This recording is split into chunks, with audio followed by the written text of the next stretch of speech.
Well, I'm excited for the game tonight, but I am not excited about the injuries that we are having to deal with, ladies and gentlemen. So we did get good news when it comes to Deebo Samuel. Deebo Samuel is considered day-to-day. Sounds like it's not going to be too serious there. Josh Allen will be considered day-to-day with his shoulder injury. Jahmyr Gibbs is trending in the right direction for week 7.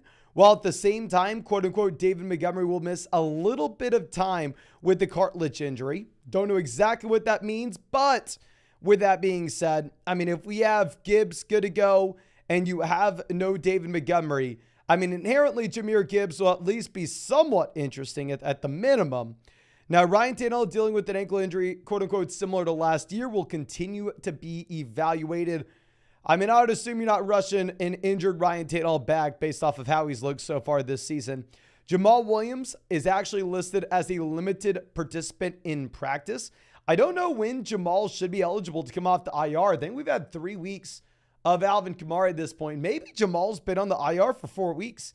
He's been on IR for either 3 or 4 weeks. Jamal can be back, I mean, either this week or next. Trevor Lawrence officially listed as a did not participate in practice on Monday, dealing with the knee sprain. We do not know if he'll be good to go on Thursday. Tank Dell will be good to go in week 8. Ronnie Rivers is going to miss 4 to 5 weeks, and that actually will be noteworthy because Kyron Williams diagnosed with a sprained ankle and is expected to miss week 7. So we have no Kyron Williams. You have no Zach Evans. Really hard to know exactly what we should expect here when it comes to the Los Angeles Rams running back room. Now, Lane Johnson believed to have a lateral ankle sprain, not believed to be long-term. Obviously, great news for the Philadelphia Eagles who rely on their offensive line. Justin Fields is doubtful for week 7. There's no timetable for him to come back now. It's going to come down to his grip strength. And ultimately, if you are the Chicago Bears, we talked about this in the video today as well, even when we really didn't have any injury news with Fields. If you look at the incentives for this team not only has their own first-round pick, but also has the first-round pick for the Carolina Panthers. So I wouldn't be surprised at all if they just go, okay, yeah, Justin Fields, my man.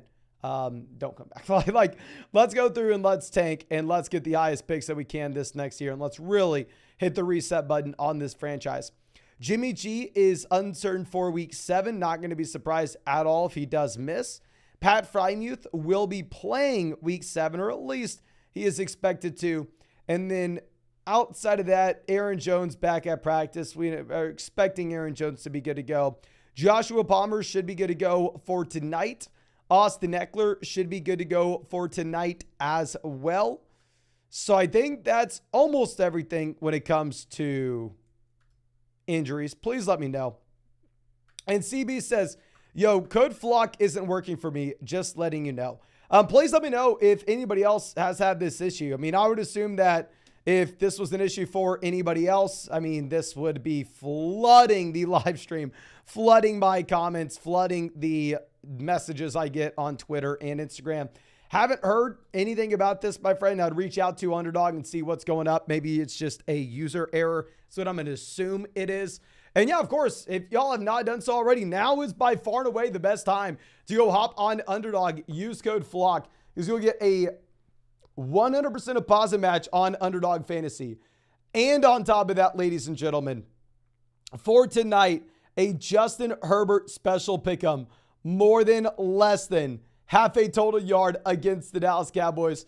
And if you're new to Underdog Fantasy, an additional special pick'em, Dak Prescott more than less than half a total yard in this same game.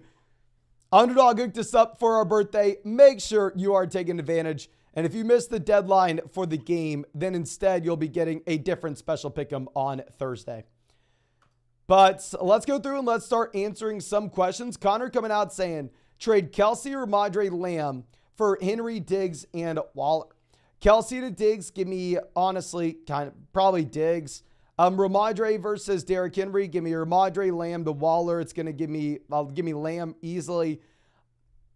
Honestly, very fair deal. It seems like you would be going through and panicking about CeeDee Lamb there. I would much prefer waiting to see what we get from CeeDee Lamb this week. I think you can assume that we get a bounce back overall from this offense in Dallas. Blue Ye's coming out saying, Jefferson's on the block. What should I offer? It's a 12-team happy BR, 3 receivers, 1 flex. We have St. Brown, Cup, Kirk, Wilson, Jacobs, Kamara, Kelsey, Hubbard, Zay, Osborne, Bigsby, and Jonathan Mingo. Okay, if you are a team that we can think long-term and we don't necessarily need production right now, I'm completely fine going out there and paying up for Justin Jefferson.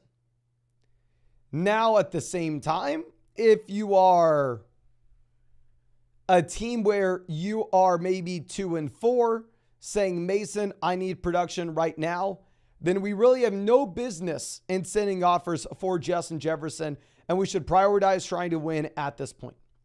Now, if we are that team that can be looking at long-term upside, I would be going through and seeing if we can send off a running back. I'd be seeing if we can sell maybe Alvin Kamara, maybe Josh Jacobs, maybe Kenneth Walker, specifically in a league where you have to start 3 wide receivers and 1 flex. Zoot Matt says, is Justin Fields tradable? If y'all didn't know, we had Justin Fields and DJ Moore as sell-high candidates last week. And I am very sorry to say it, but good luck selling Justin Fields now. If you didn't sell Justin Fields last week, if you didn't sell DJ Moore last week, you most likely missed the boat, and you most likely are going to be stuck with these guys. So, yeah. I can tell you now. Okay. Go out there and sell Justin. What good would it be for me to tell you now to sell him? You should have sold him last week, right? Nobody's giving you anything for Justin Fields now. Now, Riley says, do we trade Devonta Smith and Nico Collins for Jonathan Taylor? We have Hill, Cup, Higgins, Addison. Hell yes, we're going to do this then. I mean, absolutely loaded team. Let's go get the best player. Let's go get JT. Obviously, Zach Moss, still a considerable role this past week. I do think that we have Jonathan Taylor continuing to expand his role. This week, it was close to a 50-50 split. I think next week, we probably see Taylor see the majority of this backfield. I mean, here it would be close if you needed depth, but ultimately, at the end of the day, I mean, this is a loaded team, right? So we're not really prioritizing high floor depth pieces. We are prioritizing high ceiling long-term pieces. Leo says 12-team full BBR double flex.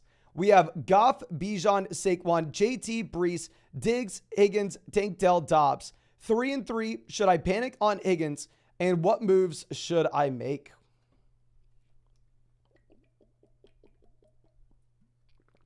Okay. Don't panic on Higgins. Higgins is a buy low candidate, if anything. I mean, Higgins was not healthy. He was a must bench player, but you're looking at Higgins for his long term. Whenever you get T. Higgins and Joe Burrow both fully healthy after the bye, I think that they will be exciting compared to where they are now. And then in terms of making any trades, I don't necessarily think you do anything, my friend. Double flex format, depth's going to matter a little bit more.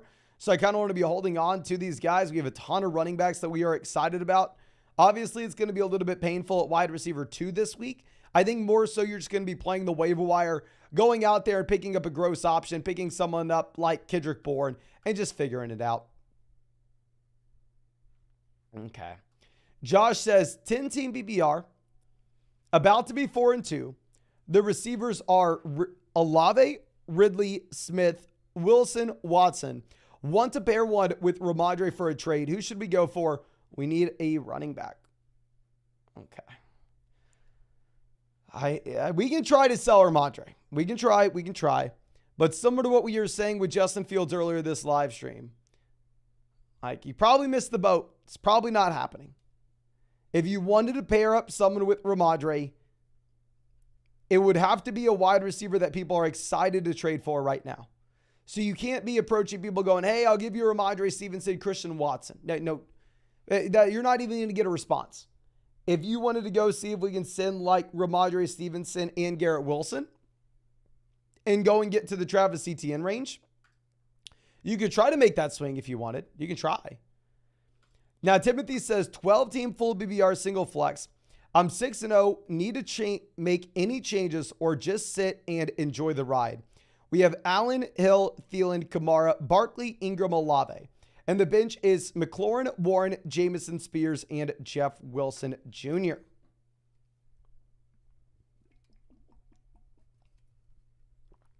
Okay. So if you're 6-0, you are definitely in the position of power where we can be thinking more so long-term than short-term. So I would say if we can take a couple of these depth pieces that may have the long-term cap ceiling, but in the short-term are productive assets for us. Like if we could go through and send maybe like Adam Thielen and Terry McLaurin and go out there and get back a player like Justin Jefferson, or go send Adam Thielen and go get back a player like Devon Achane, specifically on a 6-0 roster where we are prioritizing that long-term upside. I think that could make a lot of sense, my friend. Now, Manoa says, thoughts on Ridley and Saquon Barkley. So Saquon got there last week. I mean, tough matchup. You had no Daniel Jones. The thing is, it's just going to be a horrendous offense with a very bad offensive line. So it doesn't really matter what you think of the talent profile of Saquon Barkley. He still can't be viewed as an elite RB1. I think off of volume and volume alone, Saquon Barkley more so is going to be that high-end RB2 in fantasy. And if you were to go through and try to sell him, I would say it's probably too late, right? And then if you are looking at Calvin Ridley, a lot's going to come down to what we are getting with the Trevor Lawrence injury. Ridley is right there with Christian Kirk, right there with Evan Ingram in targets this year. I mean, let's go ahead and let's pull this up with what we have with the Jags target distribution. Because, I mean, Calvin Ridley, full transparency, I did not draft at all. I drafted a lot of Saquon Barkley. Calvin Ridley, I was not really touching in drafts this year when he was going at the 2-3 turn in underdog drafts. One of my lowest exposure players in that range, if not my lowest. You have Evan Ingram, Calvin Ridley tied with 44 targets apiece. You have Christian Kirk at 49 targets. I think we have to project out Ridley most likely as a mid wide receiver 2, assuming that Lawrence is healthy and assuming that Lawrence is a good quarterback. Now, can we go through and can we sell Calvin Ridley? Nope, because I don't know if anybody's buying him, to be honest. Now, Luke says 10-team, 5-1, looking long-term. Start Tua, CMC, Eckler, Olave, Waddle, Puka, Laporta. And then on the bench, we have Moss, TJ, Achane. The Jefferson manager won't trade. Thanks for the help. No, thank you, my friend. I mean, we're already doing a great job, right? If we have Achane down here looking for the long-term upside on a 5-1 team, we have arguably the RB1 and RB2 in a full BBR format. You are set. The only thing that I would say is if you could go out there and possibly sell one of these tight ends, whether that's TJ Hockenson or Sam Laporta with another piece and go get an elite level wide receiver in the starting lineup. Like if you could sell Sam Laporta and Jalen Waddle, Sam Laporta, Chris Olave, Sam Laporta and Puka Nacua, and go out there and get to the Stephon Diggs range, I think that'd probably make a lot of sense on a team that also has TJ Hockenson. Jordan says, do I trade Christian Watson for T. Higgins? I think that they're in a similar range. I think it's a very fair deal, and it's up to you and your personal preference, my friend. Like the idea, but also I do like Christian Watson. He's through his bye week already as well. Neil, always happy to see us, says, what's good, boys? What a weird Sunday. One of my leagues is a 10-team Superflex PPR where we have Hurts, Dak, Bijan, Brees, Kamara, Taylor, Wilson, Lamb, Olave, Watson, Evans, Deontay, Musgrave. Any moves that we're going to look to make. So, I mean, quarterback, we should be fine in a Superflex league, that is. We're loaded up with RBs. We have great wide receiver depth as well. Really, the only hole that we have with this position, with this roster is going to be at the tight end position. But at the same time, tight end specifically in this Superflex league is going to make up such a small percentage of our starting lineup output from week to week perspective that I honestly may not even care to go out there and feel like we need to address the tight end room. I think instead we'd probably be better off just going through and playing the waiver wire, picking up someone, and then just playing the matchups between Luke Musgrave and that other waivers option. So I think it's a very strong team specifically for this format. And to be honest with you, I don't necessarily think that this is a spot where we need to be really making any moves. Really, the main thing is what can we get from Dak Prescott tonight? And I do expect that we get a bounce back from this overall Dallas Cowboys offense. I mean, right now you actually have the Cowboys as 2-point favorites in this game. Okay. Now, Dion coming out saying 10-team BBR where we're 3-3. We received this trade offer. Waddle, Devonta Smith for Stephon Diggs. The roster is Lamar, Diggs, Nico, CMC, Montgomery, Ingram, Jonathan Taylor. And then on the bench, we have McLaurin, Cousins, Hollywood, Algier, Gabe Davis, KJ Osborne. What should I do? Okay. So losing Montgomery is going to hurt our depth just a bit, but we have JT to slide in there at running back. For the flex spot, we have a few depth pieces with McLaurin and Hollywood Brown going in there as well. So I'll say I think it's a fair price point. And I would say in some different leagues, maybe if it's like a 12-team league where you have 2 flexes and depth's going to be hard to come by and we're dealing with a multitude of injuries, I probably would be fine with us going through and actually making this trade. However, specifically on a 10-team league where we don't really need to focus in on depth right now based off how our roster looks, and instead we're probably wanting to go through and focus in on getting the best player and getting the highest ceiling, I think you're in a really good spot to just keep Stephon Diggs. I think we're going to be holding on to Diggs here. This is a strong team. Vic says, I need 9 points from the Dallas defense to win. Tough matchup for them to get those 9, but at the same time, it is Dallas, so who knows? I mean, they should be able to at least put you in striking distance of that range. Alejandro says, 10-team full BBR. I'm 5-0. We have CMC, Bijan, Higgins, DJ, Judy, Ingram. Got a trade of DJ, Bijan for Lamb, Goff, Miles Sanders. What are your thoughts and any advice? Thanks. So thank you, my friend. I mean, here, I think that if you were to go through and look to make this play, you're trading, say, CeeDee Lamb for Bijan Robinson. That's a clear upgrade. Jared Goff and Miles Sanders for DJ Moore, even with the Justin Fields injury. The lateral move / upgrade. So I would go ahead. I'd make this play. Let's get the best option in return with Bijan Robinson, who's almost averaged, I believe, 100 total yards per game so far this season. If he's not at 100, he's at like 95. So yeah, I'm going to go ahead. I'm going to take Bijan, even if we're not super excited to go through and trade for DJ Moore. Like we said, we had Moore as that sell-high candidate last week. Okay, now our next question coming out from Daniel says, is a trade where we send Christian Kirk, Nico Collins, and Tank Dell for Stephon Diggs worth it? My other receivers are Josh Downs, Jamar Chase, and Justin Jefferson. Hell yes, my man. Tank Dell, when we're talking about someone like Stephon Diggs, literally could not matter in the slightest. The analogy I always give here, and I think it's a very good analogy, which is why I always say it, is if you're going through and trading for someone like Stephon Diggs and you're negotiating on that price, Stephon Diggs is like a Ferrari, or let's say you're buying a new house, right? Buying a new house may be a better example. Maybe it's not one that we've said a million times. You're going through, you're negotiating, you're going to be buying a new house. You're like, okay, say this is a couple $100,000, blah, blah, blah. And then you get down to the negotiating table and they start bringing up guys like Tank Dell.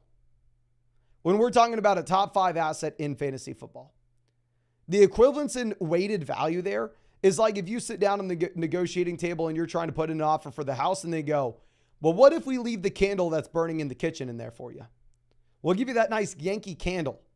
Like, what the hell are we talking about here, my guy? Literally, I mean, those are just fluff pieces that distract from the main deal. And yes, we're going to go through and honestly just make that play, get Stephon Diggs immediately, my friend. And real quick, it looks like we're about to hit 100 likes on this live stream. And less than 10% of y'all have gone down there and dropped a like on the stream. Please, if you have not done so already, go down there, hit that like button, subscribe to the channel if you play fantasy football. I mean, we have live streamed every single day since April. Not going to miss a day until 2024. And of course, if you want to check out any of those pick'ems for the games tonight, my favorite pick'em at the moment is going to be Brandon Cooks to have fewer than 5.5 targets. You can find that link in the live chat in the description in the comment section. Now is by far and away the best time to get on Underdog Fantasy because you're going to get a 100% deposit match with promo code FLOG, our rest of season fantasy football rankings and tiers. And on top of that, a Dak Prescott special pick'em. More than less than half a total yard for the game tonight. If you're new to Underdog Fantasy, and it doesn't matter if you're new to Underdog or have been on Underdog for 2 years, as long as you use promo code FLOG since it was our birthday in week 7, week 6, Underdog is hooking you up with a Justin Herbert special pick'em. More than less than half a total yard on top of the Dak Prescott one. Literally, they never do that, so please make sure you take advantage while you can. Now, Connor coming out saying, trade Kelsey or Ramondre Watson for Kupp, Aaron Jones, and Ferguson.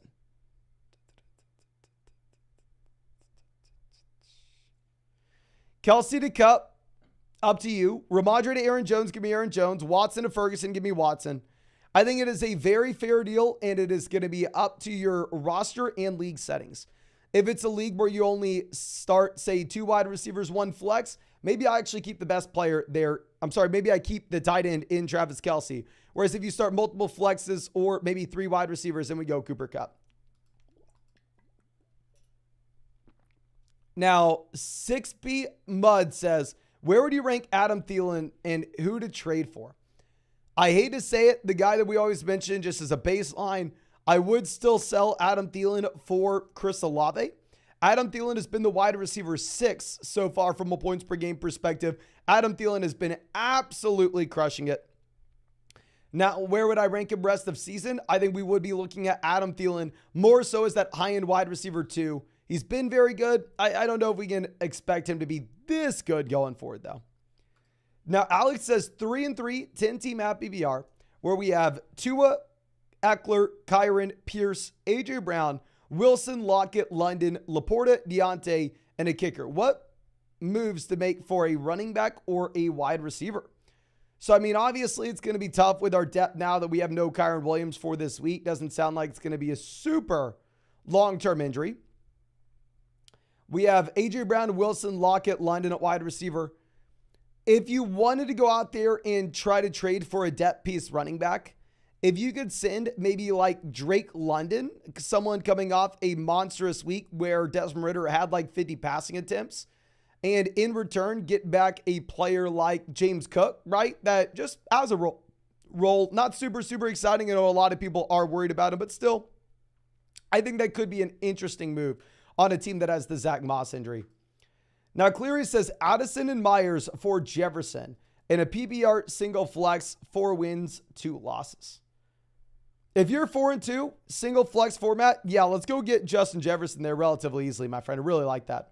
44 MSU, always say it wrong, says PBR rest of season, Walker or Barkley. I probably go Walker in a better offense. And do you like Flowers over Ridley in the flex for the foreseeable future? In games where we have Trevor Lawrence good to go, I'm going to go with Ridley. In games that we have no Trevor Lawrence, I will go Zay Flowers. And it looks like this Thursday, that may be one of those games. Now, Sobin Soul says, 12-team PBR, about to be 2-4. Week 7, start Goff, Godwin, Kupp, Davis, Swift, open running back 2 and flex between Michael Thomas, Ingram, Stafford, and we can pick up Sutton, Samuel, Hunt, or Trait. So we don't even have a running back. You're giving me an option to go through and start at RB2, right? You're saying we have an open RB2 spot, and the guys on the bench you tell me are Michael Thomas, Evan Ingram, and Matthew Stafford. Now, in terms of who we would put into the starting lineup at the flex spot out of these options, I would go ahead. I would start Michael Thomas.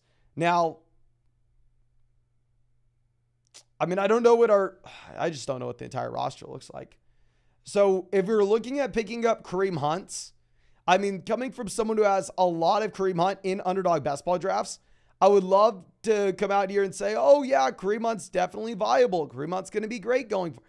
In reality, that's not the case. If you start Kareem Hunt, you're just praying that he scores a touchdown. Jerome Ford still did have the majority of the work. Out of the running back options you gave me, Kareem Hunt would be the RB there just because he's the only one you gave me.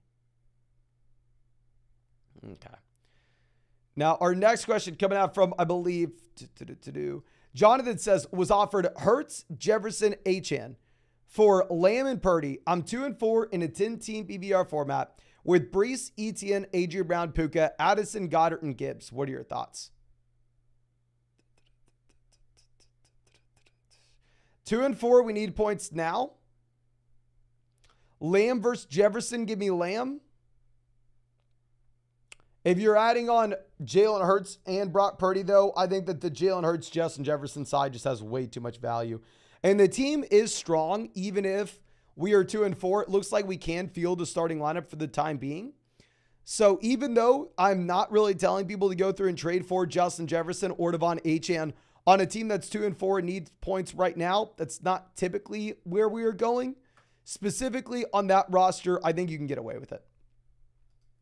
Johnson says 10-team PPR 3-3. Should we look to do anything? We have Herbert, Saquon, Mixon, Waddle, Puka, Kelsey, Addison.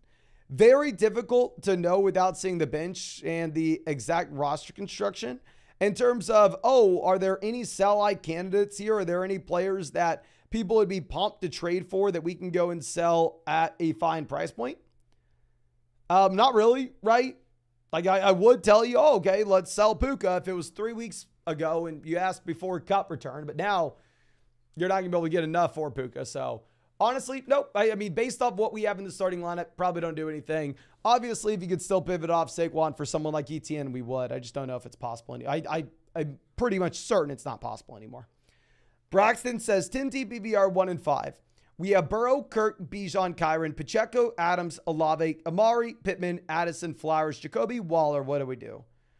Really tough spot to be in. If we're 1-5, it's pretty much win or go home, right?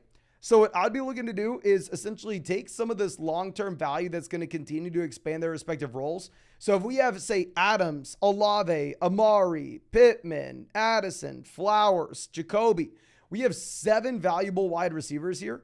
In my mind, you have no other option but to go through and take one of these rookie wide receivers like Zay Flowers that is very exciting and people want on their team that's been very good.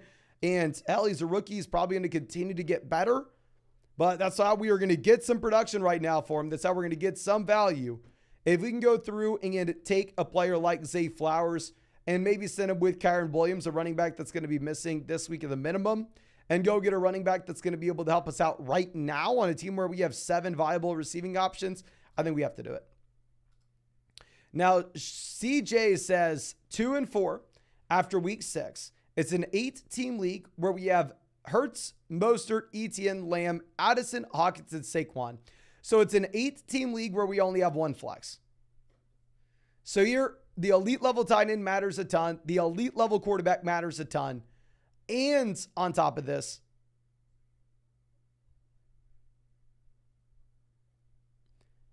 depth is the least important thing you could ever see. On the bench, we have Taylor, Judy, Ford, Dell, Myers, Jefferson on the IR. I don't necessarily think you have too many moves outside of like if we could package together like Myers and Saquon in an 8-team league with, say, 1 flex spot and go get ETN for that flex.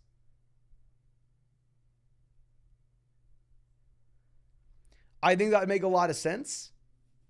I would say typically I'm looking to go through and sell Justin Jefferson on a 2-4 team to get points in the lineup right now. But if it's an 8-team format, I'm not as worried about that because we're more so worried about the long-term upside, right? And don't really care about, getting a wide receiver 2 to play right now. Should be easy to find one. Now, Steven says, Goff, Purdy with Richardson on the IR. CMC, Bijan, Lamb, Keenan Allen, Hawkinson, Kyron, Kirk at the flex. Should we trade Bijan and Lamb for Jonathan Taylor and Diggs? Full BBR, good trades to get here. 4-2, 5-1. Great. So Bijan to Diggs, slight upgrade / lateral move. Lamb to JT, lateral move. I honestly do not know. I think that it is going to be up to you here. I think this is a very fair trade. I am extremely biased when it comes to Bijan Robinson. Just in case you haven't heard me say it a million times by now, I graduated from the University of Texas. I interviewed Bijan Robinson at the NFL draft. I ran into him at the gym in Austin. So I am not necessarily the best guy to go through and ask a Bijan Robinson question. Now, with that being said, it seems like a very fair price point if you were to move on from him, even though I have no concerns whatsoever. Now, Queso says, should we pick up Hunt or Jordan Mason off of waivers?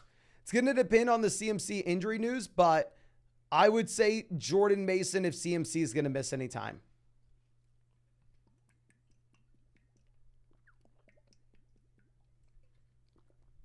Okay. Now, Shug says, 12-team happy BR. We have Cousins, Aaron Jones, Walker, Adams, Amari McLaurin, Jefferson White, 3-3. Any moves to make, Adams and Jefferson are killing me. So it does suck, especially if we had Jefferson stacked up with Cousins. So, I mean, Jefferson going down hurts Cousins as well. With that being said, specifically, we have a strong roster here, so I don't necessarily think that we are in a situation where we are going to be forced to go out there and make a play. I think instead, we can kind of sit on our hands, and instead, we can wait until we do eventually get Justin Jefferson back.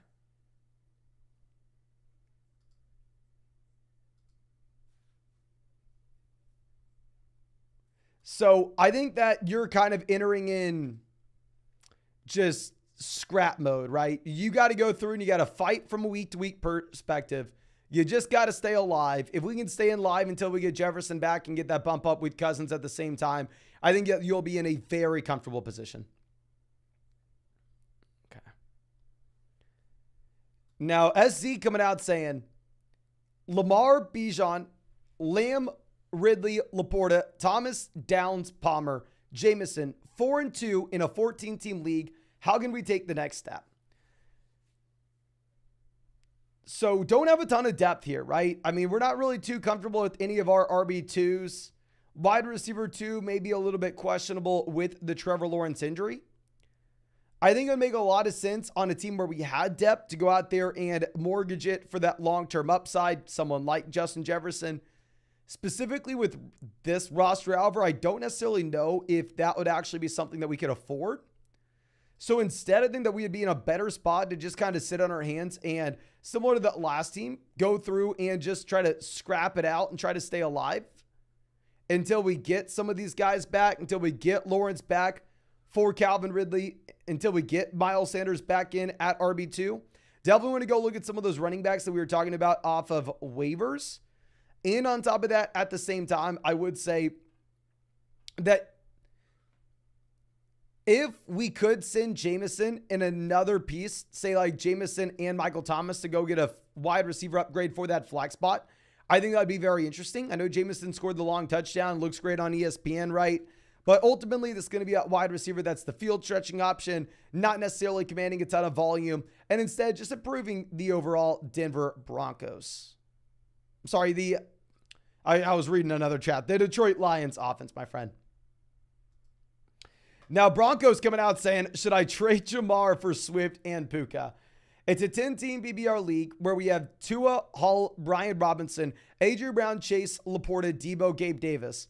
And then on the bench, we have Herbert, Jaleel, London, Michael Thomas, and Najee Harris. So it's a league where we're not really desperate for depth, right? I mean, depth's going to be easier to come by here as well with this being that 10-team format. So I would say typically, no, I'm not going to go through and trade away a player like Jamar Chase. I'd rather hold on to the best asset in the deal if we can. Now, with that being said, is this a fair price? If it was a 12-team league, sure, it'd be a fair price, but I'm still probably going to just hold on to Jamar Chase, especially when we have this kind of depth. I mean, maybe you're not super excited about starting Brian Robinson as your RB2, but it could be a hell of a lot worse, right? It could be so much worse. Now, Anthony says 12-team PBR where we have Dak, Higgins, Adams, Eckler, Foreman, Laporta, Waddle, Amari, Spears, Johnson, Sanders, Samuel, Charbonnet. Any trade suggestions? So we are very comfortable at the top end of this roster at running back with Austin Eckler. Wide receivers been a struggle as of late. I think it'll be much better going forward with Adams and Higgins. We have Laporta, top 5 tight end that we can rely upon. We have Waddle for the flex. We have Amari. We have some quality depth here. I think it's a very strong roster construction. We have some running backs down on the bench that are an injury away from making a big difference, like Zach Charbonnet. I don't inherently have anything to say at this point what we should be doing. I think we just need to be seeing what we get from Dak Prescott. And if Dak Prescott looks horrendous this week as well, then maybe at that point you're in a situation to say, oh, okay, well, yeah, we can go ahead and we can look to just move on from Dak, go pick up someone else, and I don't want to say drop Dak entirely, but be playing guys off the waiver wire on a matchup to matchup perspective. Okay. Dawson coming out says, 10 team, happy BR, 3-3. Starting Tua, Bijan, Kyron, Debo, Olave, Waller, Pacheco. And then on the bench, we have Burrow, Warren, Palmer. Advice for Debo, should we wait things out? So down there on the bench, I mean, we have enough depth where we can get by if we did need to go through and start someone. So I would say, yeah, you probably are going to just end up waiting things out. And with Deebo Samuel, you did get some positive news regarding his availability, where it looks like he is going to just be day-to-day with this shoulder injury, and we don't have to worry about it being some long-term ordeal. So yeah, I think we're just going to wait it out with Deebo. Soul says, adding to my last chat, my others are Pollard and Thielen, but they have a bye this week. Thought about trading Pollard if he doesn't do well tonight. The issue is, okay, the team's much better if we have these guys.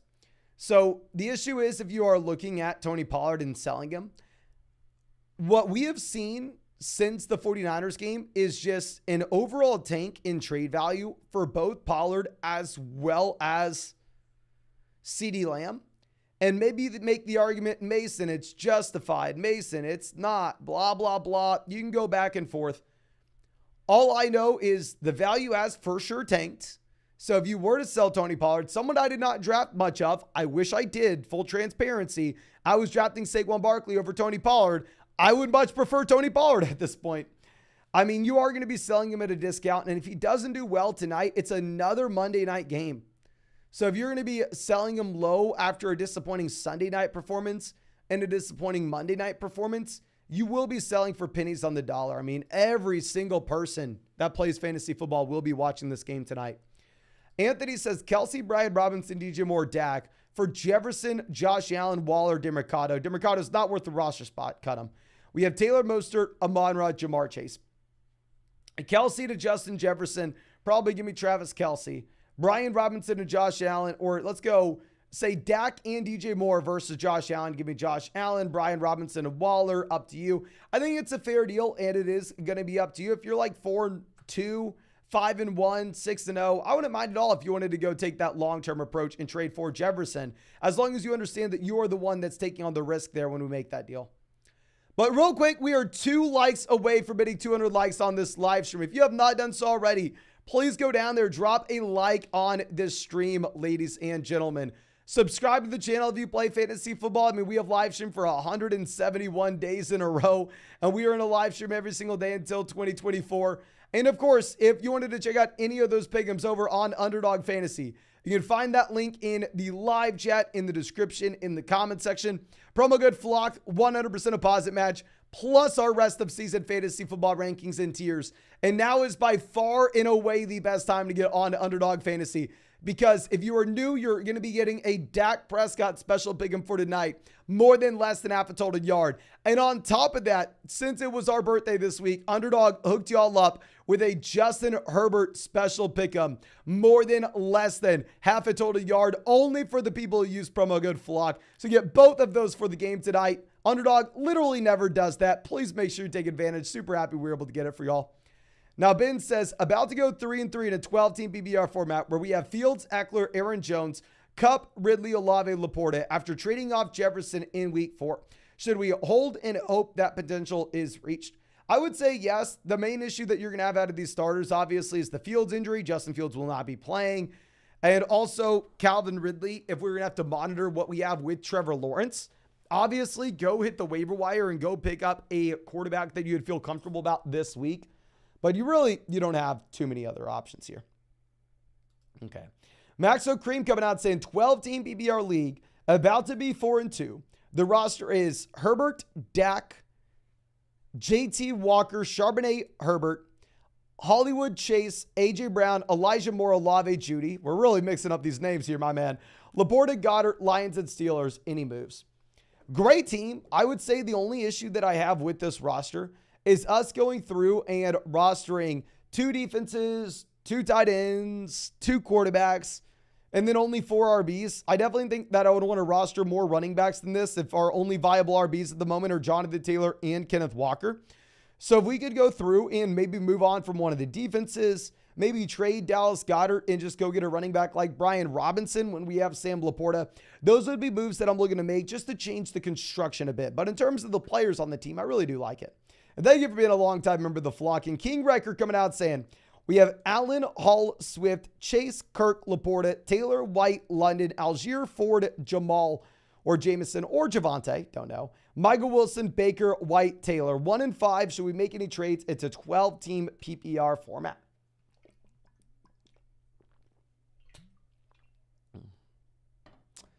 I don't necessarily have anything for you here, my friend.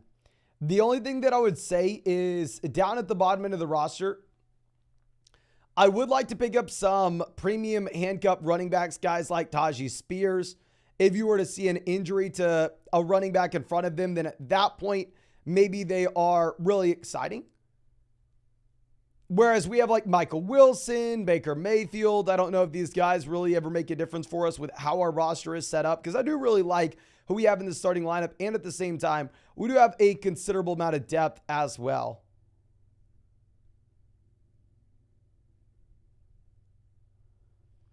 So I think it's a fine roster construction. I think it's going to be much better going forward as well with the breakout of some of these guys like Breece Hall. And now we get Jonathan Taylor back as well.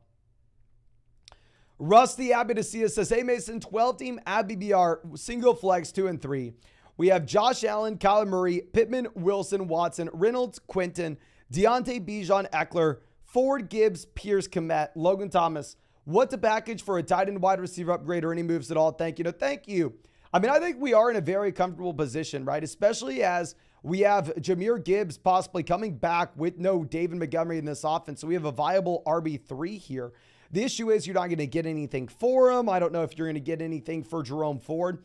If you could take Jerome Ford and Cole Kmet, or Jerome Ford and Logan Thomas, and go out there and get a tight end in the range of George Kittle, then of course we are going to do it. But in reality, I don't know if that would be a possibility. We can go out there and we can send the offer and just see what happens. Wide receiver, I mean, we don't necessarily have a ton of depth. I do like the fact that we're going through and we're churning the roster, though, picking up guys like Quentin Johnston, someone with a lot of ceiling in the long term. So yeah, I think really the only move to make is maybe sell one of those depth running backs, someone that people actually want, and then go out there and get that viable tight end that we can start every week, if possible. I mean, it may not be possible, though. Now, Jay Will says, about to be 1 and 5. It's a 12-team APBR format. Any moves or advice to save the season? The team is Hurts, Eckler, Montgomery, Sanders, Roshan, Spears, Devontae, Christian Watson, Chris Godwin, Tyler Lockett, Jameson, Elijah Moore, and Mark Andrews. I mean, you had the Austin Eckler injury that you had to deal with. You have the Christian Watson injury you had to deal with. Jameson Williams was suspended. It's understandable why this team is 1 and 5. I would just say once you're 1 and 5, and it really does suck, but we get news that you're not going to really have David Montgomery over the next few weeks. At that point, you're probably in a position where you kind of have to sell David Montgomery, even if it's at a loss. Like if you could pivot off of David Montgomery and package together with Jameson Williams, just go get a viable running back for us right now. I think that could be something we look to do, my friend. Okay. It's Ricky says, should we try Mike Evans and JT? I get Thielen and ETN. JT to ETN, up to you. I think I'd probably rather have ETN. Mike Evans to Adam Thielen, up to you. So yeah, I think if you wanted to go out there and you wanted to go get ETN at that price, completely fine.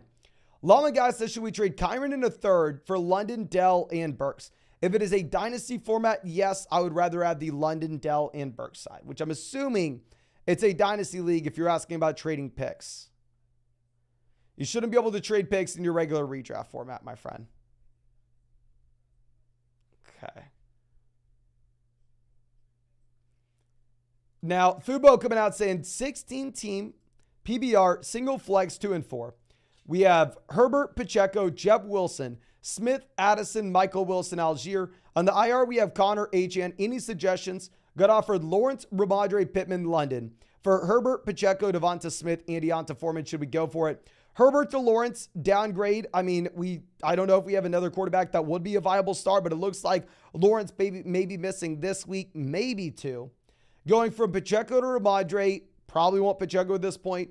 Smith to Pittman, kind of up to you. Foreman to London, kind of up to you. So Actually, especially on a 2-4 roster, unless you have a quarterback that you'd be very excited about down there on the bench, I would say we're probably going to go ahead and just hold on to the Justin Herbert side. That way we can at least hold this production into our starting lineup. On a 2-4 16-team league where I don't know we have a backup quarterback, would be hesitant to go out there and trade our starting QB for someone that's going to, a very exciting starting quarterback as well, for someone that's about to miss some time or could miss time. Now, Vaughn says 10 TBBR and 3-3. We have Hurts, Etienne, Hall, Diggs, Lamb, Kittle, Moss. And then on the bench, Sutton, Mitchell, Jalen Warren, Dell, Prescott, Gabe Davis. Any traits?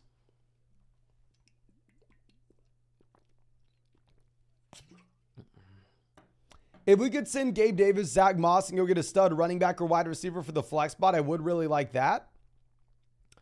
But outside of that, it's really going to be the only thing I'm looking to do. Love that we have prioritized getting these studs at the very top end of this roster, with it being a 10-team league with only one flex, where depth just doesn't matter as much in this league. Jacob says 10-team PBR, 4-2, easy weeks ahead will be 7-2. That is a tough projection, my man. Any given Sunday, you have no idea what's going to happen. We have Hurts, Bijan Walker, AJ Ridley, Andrews, Collins, Evans, London, Myers, JT, Stroud, Schultz. Any moves? If you are 4-2 and you're saying we have easy weeks ahead, I don't want to say you're going to be 7-2, but maybe you go 6-3, right? Who cares? We'll still be dominating. At that point, if you wanted to make a play for Justin Jefferson, completely fine with it. If you could send like Mike Evans, Nico Collins, Mike Evans, Drake London, Nico Collins, Drake London, Jacoby Myers, Mike Evans, or even include Calvin Ridley. Just any two wide receivers here for Justin Jefferson outside of A.J. Brown. I think that make a lot of sense when we have this wide receiver depth in a 10-team league where we're looking like we are thinking long-term. And then I will say at the same time, you can feel free to go through and throw in either C.J. Stroud or Dalton Schultz if they want them, just because we're sitting up there with elite level quarterbacks and tight ends where we can afford it. Now, Bodie says 3-2 might win tonight depending on Eckler. What moves to make in a full BBR 10-team double flex? We have Mahomes, Eckler, Barkley, Brian Robinson, Amon-Ra, Olave, Hopkins, Kelsey. And then on the bench, we have Rice, Deontay, Williams, Roshan, and Elijah Mitchell.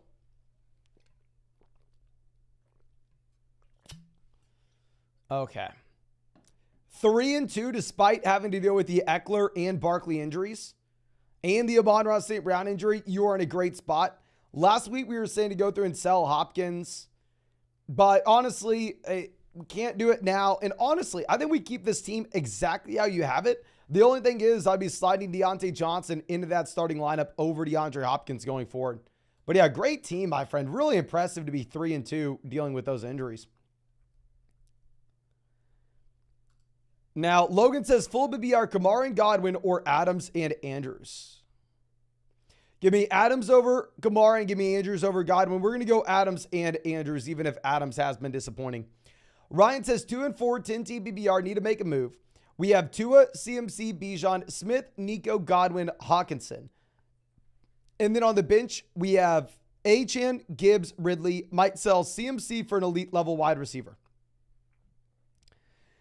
If you are 2-4 and you think that Christian McCaffrey is going to miss time, if you wanted to sell CMC and go out there and get Tyreek Hill, I'm completely fine with it. In reality, right now, the timeline is very murky with Christian McCaffrey. I don't exactly know what it's going to look like. Before the injury, CMC was by far and away the most valuable player in fantasy.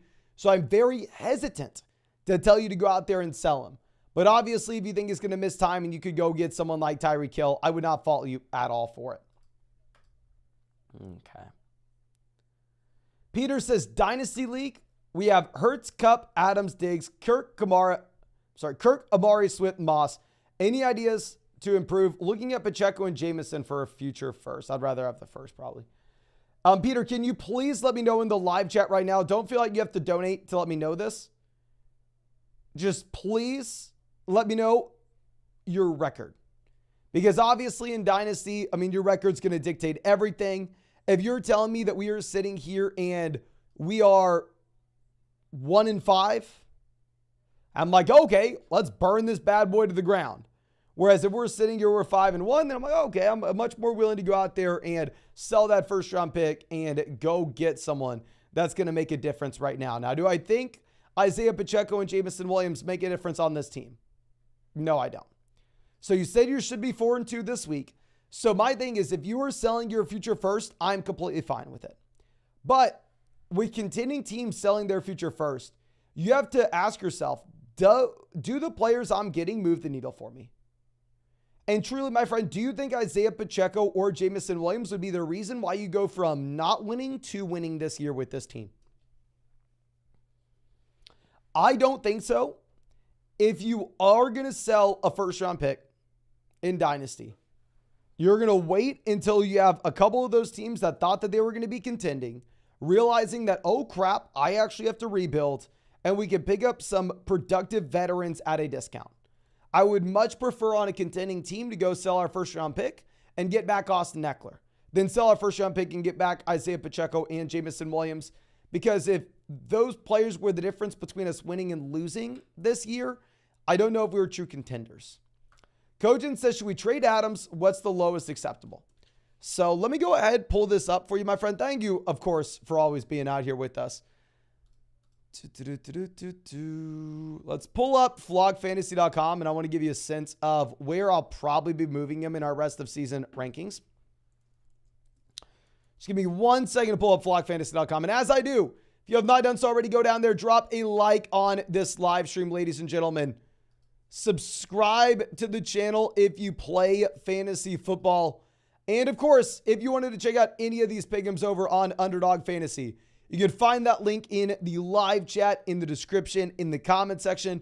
Now is by far and away the best time to get on Underdog, because you will see that you have a Dak Prescott special pick'em, more than less than half a total yard when you sign up with promo code FLOCK. That's if you are new. And it doesn't matter if you're new or been on Underdog for a while. On top of this, a Justin Herbert special pick'em, more than less than half a total yard. Since it was our birthday this week, Underdog is hooking you up with that. So please make sure you are taking advantage.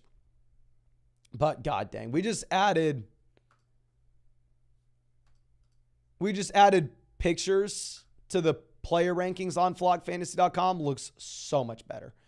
Devontae Adams was wide receiver 5 in the expert rankings before this.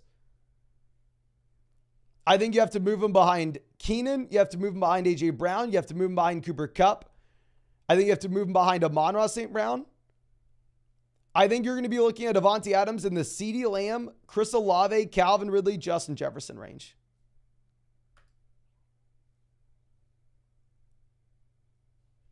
I think that's about where we're going to be moving him. And I would say you're not trading Adams. I think he will bounce back. I think people are overreacting just a bit. You're not going to get as much as you would think. Mark says, about to be 4-2. It's a full BBR 8-team league. We have Lawrence, CMC, Pollard, Adams, Ayuk, Hawkinson, DJ Moore, Metcalf, JT, Zach Moss on the bench. Any moves to make? 8-team league. Really, we're just going to be loading up with an elite quarterback and elite tight end if we can. No one running back, wide receiver depth would be easy to come by. So if we could sell like DJ Moore and Trevor Lawrence, Jonathan Taylor and Trevor Lawrence, and go get Jalen Hurts, go get Josh Allen, go get Patrick Mahomes, I think that'd make a lot of sense here, my friend. Great team. Jeremiah says, 5-1, 10-team non-PBR, good running backs. Should we ship Saquon or Breece for Jefferson? I think you can do this. I'm going to be a little bit more hesitant to sell the running back, though, in a non-PBR format, where typically that would be the position we're looking to build around. Bryson says Jefferson, Addison for Evans and Christian Watson, or just wait for Jefferson. I think Addison, Evans are very comparable going forward with no Justin Jefferson. In the long term, Jefferson is miles ahead of Christian Watson. So I definitely went with the Vikings receivers here. Crazy Ninja says, Montgomery owner offered me Geno and Watson for Gibbs. If you're desperate for a quarterback, go for it. But I think maybe I'm going to probably be holding out on Gibbs right now. I probably want a little bit more for Gibbs. Dred Jabo says, need Herbert and Eckler to go crazy tonight. My man, good luck. Can everybody drop broccolis in the chat for Dred Chapo for Herbert and Eckler to go crazy tonight? I don't know how that gets it done for you, my man. But we'll ask for it in the live chat. And of course, thank you for always being out here. Bryson says PBR 10-team double flex 3-3. We have Burrow, Eckler, Pollard, Hall, Olave, Ridley, Addison, Kmet. And then on the bench, we have Charbonnet, Roshan, Spears, DeMarcado, Logan Thomas, Stroud, Jefferson, Achane. On the IR, we lost Chubb. I mean, really impressive to lose Jefferson, Achane, and Chubb. And still at the same time, I mean, stay alive and be 3-3. So, I mean, at this point, the main question that we have is what is the depth of this team? And if you are looking at this starting lineup, I mean, hell, the worst guy in the lineup's Addison. You were able to backfill depth here crazily. I think you've done a phenomenal job. I don't think we really need to be making any trades here. The only thing that I would say is we probably look to drop Logan Thomas, pick up another tight end off waivers like Michael Mayer. You probably look to drop DeMarcado and go pick up a quarterback for the Joe Burrow bye week, and then just continue to do what you've been doing best, staying alive until we get Jefferson and Achane coming back in to save the day later on. Zach says, hit the running back jackpot in my 10-team PPR with Eckler, Montgomery, Walker, Mostert, Kyron. Traded Kyron for Ridley and Gibbs a few weeks back. What are your thoughts? Also traded Montgomery for Mahomes last week. Kyron is balling. Well, my man, not only did you hit the running back jackpot, but it looks like you were also psychic to know exactly who's going to get injured before they do. So here's what I'm going to need to know.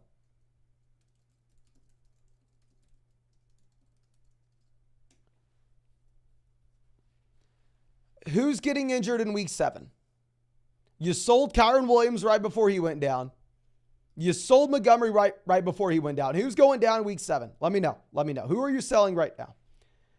But honestly, good moves, my friends. I think you're in a great spot. And yeah, Kyron Williams is straight up balling. But Kyron Williams now also has an ankle injury.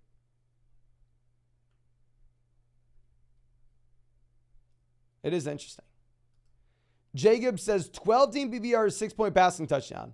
We have Mahomes, Etienne, Aaron Jones, Puka, Amon-Ra St. Brown, London, Kmet, Foreman, Deontay, Tank Dell, Jamal, and Rashee Rice. 4-2 after this week. 6-point passing touchdown format. Love Deb Mahomes. Etienne, Aaron Jones. Jones coming back will help a lot. We have Puka, St. Brown holding it on to. Don't really think that there are many moves to be made here. I mean, if you could sell London and Kmet and go get a viable tight end that you'd be very excited about for the long term, let's go ahead and do it. I don't expect there to be about 50 passing attempts per week in Atlanta going forward. In reality, I think it's a very well-balanced roster. I don't think we have too many sell-high guys here. Steven says PBR up 26 points. Opponent has Aubrey and Ferguson. Am I good? Yeah, I would say yes, you're good.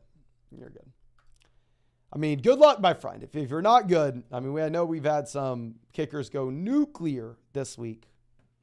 Do not blame me. It's not my fault. But Miles says 5-1. We got Fields and Jefferson out. Should I look to trade Myers, or do you think he'll continue to be a consistent good piece while Jefferson's out? I'd say he's a fine, plug and play guy. The issue is if you have no Jimmy G, you may be in a situation where the targets get distributed in a little bit of a different way. I mean, we saw earlier in the year with no Jimmy Garoppolo, Jacoby Myers not necessarily thrive. You can go out there and see what you could get. I mean, obviously, if you could sell Myers and go get Devonta Smith, you do it in a heartbeat. But I don't want to say oh yeah, Myers a must-sell player. Myers has been pretty damn good. Joey, happy to see you. Saying 12-team half PPR, 4-2 record. We have Lamar, Mostert, JT, Stevenson, Wilson, McLaurin, Kelsey, Jason Sanders. And then on the bench, we have Pickens, Tank Dell, Stroud, Sutton, Jalen Warren. Any moves or stay put? So Pickens was that buy low guy for us back in week 1. But I think at this point, if you wanted to go through and sell him before you were going to get Deontay Johnson back in, I'd be fine selling him high. But if you wanted to see if we could package together like Terry McLaurin and George Pickens,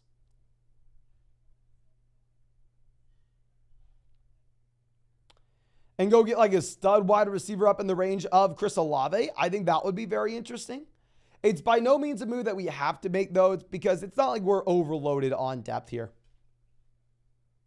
But thank you so much, my friend. And yeah, great team. 4-2 also, if you could go through and sell them for someone like Jefferson and think long-term. Let's do it.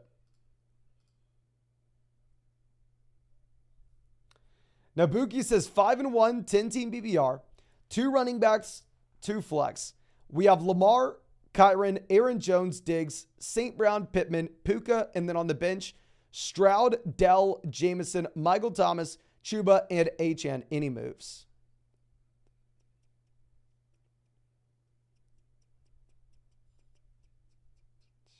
Depth's going to matter a little bit more here in a double flex league, but we have plenty of it.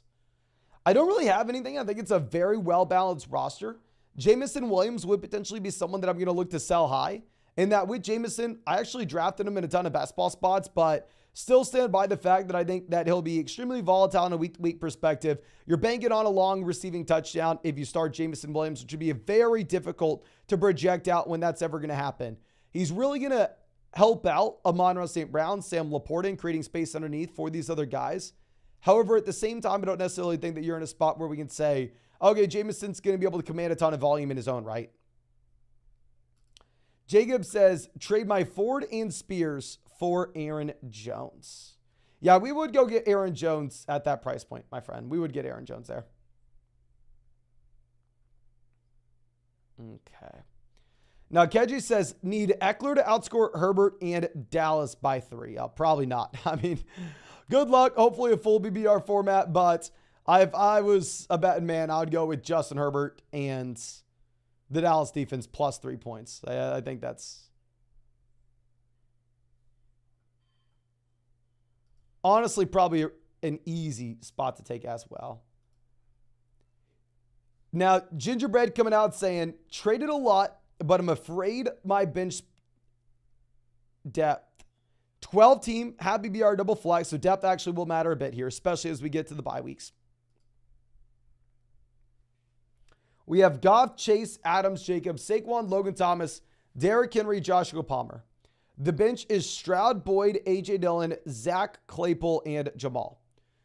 So 100%, I think that you have made good moves, and I agree you should be worried about your bench depth. Now, with that being said, what is easier to find off waivers? Bench depth or a stud like Jamar Chase? It's always going to be that bench depth. So even if you're in a position where we're struggling right now for it, you're not destined to be in that spot going forward. You can always go out there and you could always just consistently churn the waiver wire and find someone that's going to make a difference for you. Now, Cogent out again. My man, let me go ahead and make you a moderator. I have no idea how you're not a mod already. But saying 10-team PPR, 4-1. We have Hurts, Bijan, Pollard, Allen, Adams, Andrews, Ridley.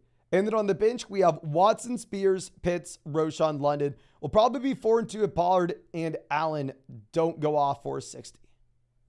Okay, I think you're probably safe there if it's 60 points. So I know it's much easier said than done, but if we could find someone in our league that really believes in Kyle Pitts after Kyle Pitts has had back-to-back impressive performances here, I think that that would be an intriguing player to go out there and look and sell. I mean, with Pitts, I drafted a lot of them this year in Underdog Best Ball drafts. So that he was a steal in round 7. And yeah, he's been good over the past 2 weeks, but to be fair, he's still splitting this backfield with splitting this tight end room, which is something we don't usually see, with Jonnu Smith.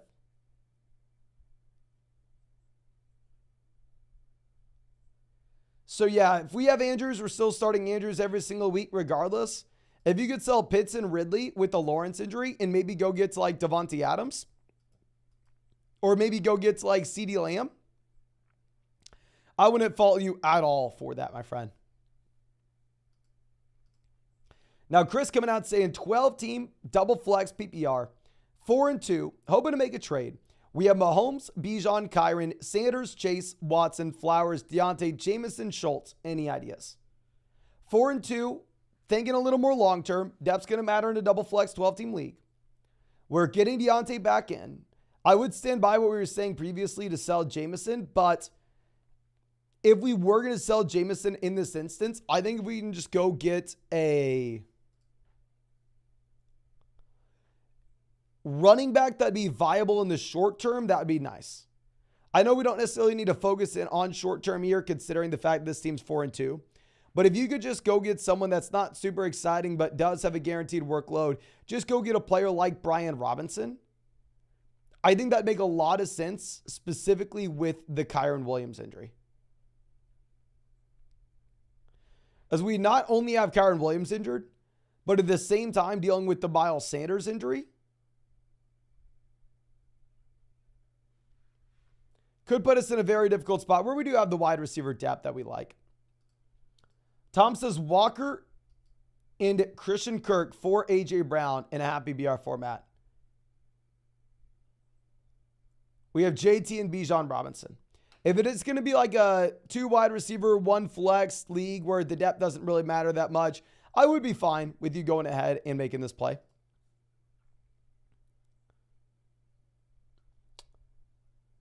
Now, Kevin says 12 team, 5-1, full BBR. Should we trade Walker Myers for Hill? We have Diggs as my wide receiver 1, and my running back after the trade would be Saquon, Stevenson, Achane, Hunt on the bench.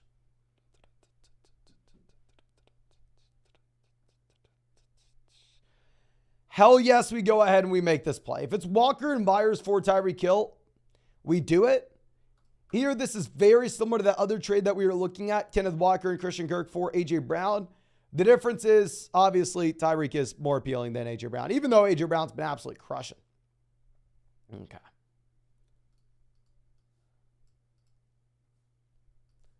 Let's move this over to. Ooh, apologize. Mixed things up there. Sorry. Now, Kyle says, should I sell high on Breece Hall and Raheem Mostert? Just traded Mark Andrews for Higgins and Brian Robinson. I would say not really. I mean, Raheem Mostert's like a locked and loaded RB1 for the next few weeks. Getting that type of production is insane. Selling high on Breece Hall, I mean, we were saying to sell high earlier in the season. Once you had Zach Wilson as the starting quarterback, we were saying to go sell for Travis Etienne. If you can sell Breece Hall for Travis Etienne, I'm still definitely doing it.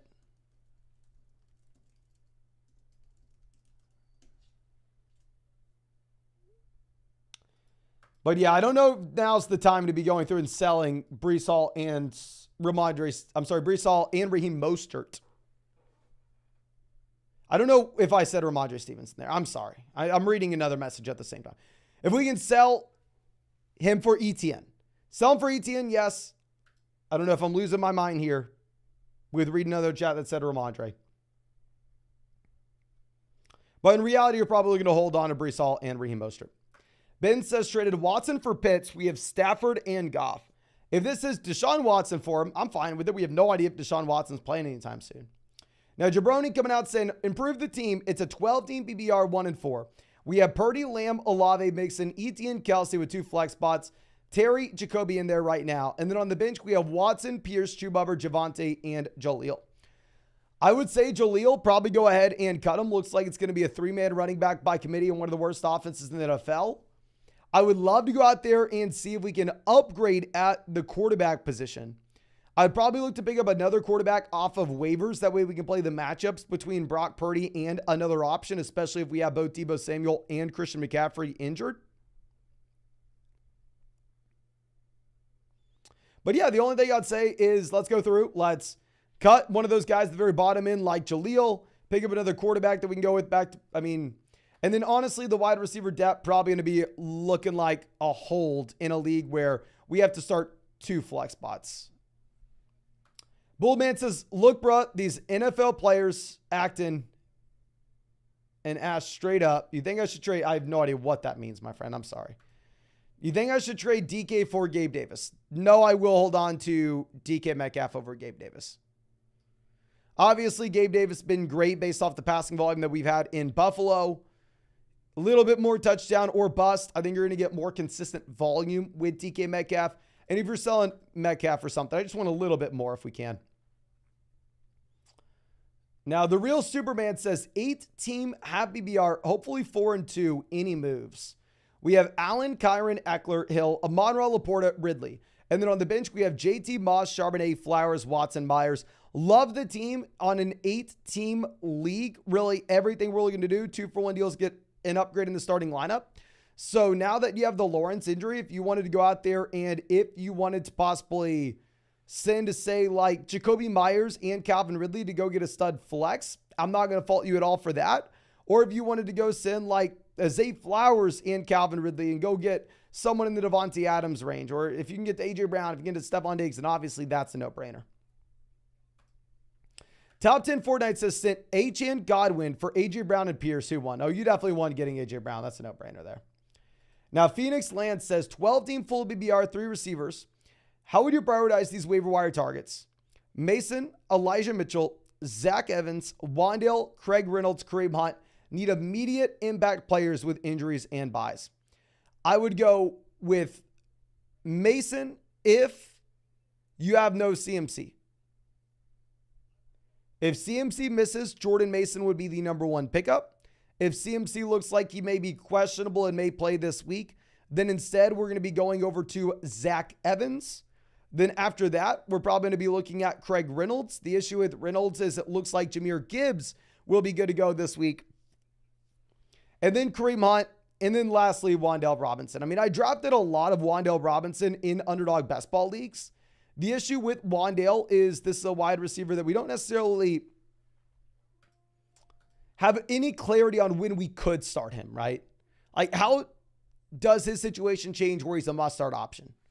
Whereas we can say in Cleveland, Jerome Ford goes down, then at that point, most likely, Kareem Hunt is a must-start player. Okay. Josh says, they offered me Jacobs for Olave. It's a happy BR single flex. 4 and 2, we have Bijan, James Cook, Spears, Olave, Puka, Flowers, Addison, Watson, Deontay. Worried about Cook. I think we can go ahead and definitely make this move in a happy BR format. I mean, if you're looking at Josh Jacobs just getting a considerable amount of volume each and every week. I mean, I really do like what we have with Chris Olave. But at the same time, Jacobs is almost at the very top of the NFL in touches at the running back position. Probably someone that we do want to be holding on to if we can. Now, B Brutality says, can we get some Thielen respect? He's producing every week. Yes, sir.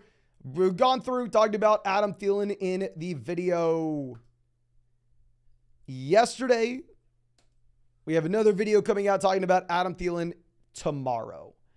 J-Rex says, full BBR, JT, Nico Collins for Kupp and Ridley. Give me Kupp over JT. Give me Ridley over Nico Collins. So, yeah, I mean, honestly, I think we're going to go Kupp and Ridley here, my friend. Planet Res is about to be 3 and 3. Do we make any moves? We have Jacobs, Taylor, Chase, Collins, Hawkinson, Waddle, Amari, Sanders, Ford, Spears, Warren, Dobbs, Algier. My team is barely going above 100 in a week.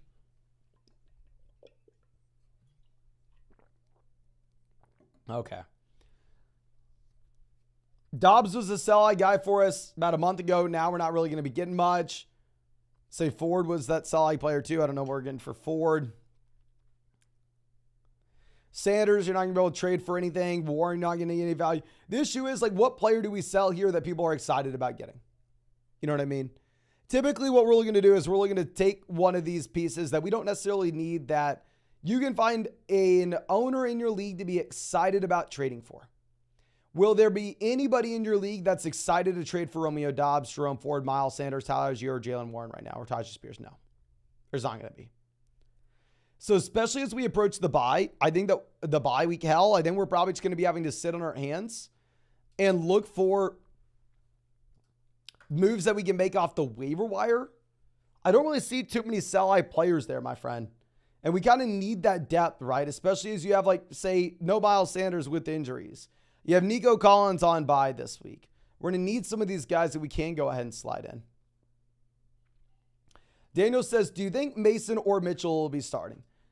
Based off the usage we saw this week, it looks like Jordan Mason. Keep in mind, Elijah Mitchell was coming back from his injury.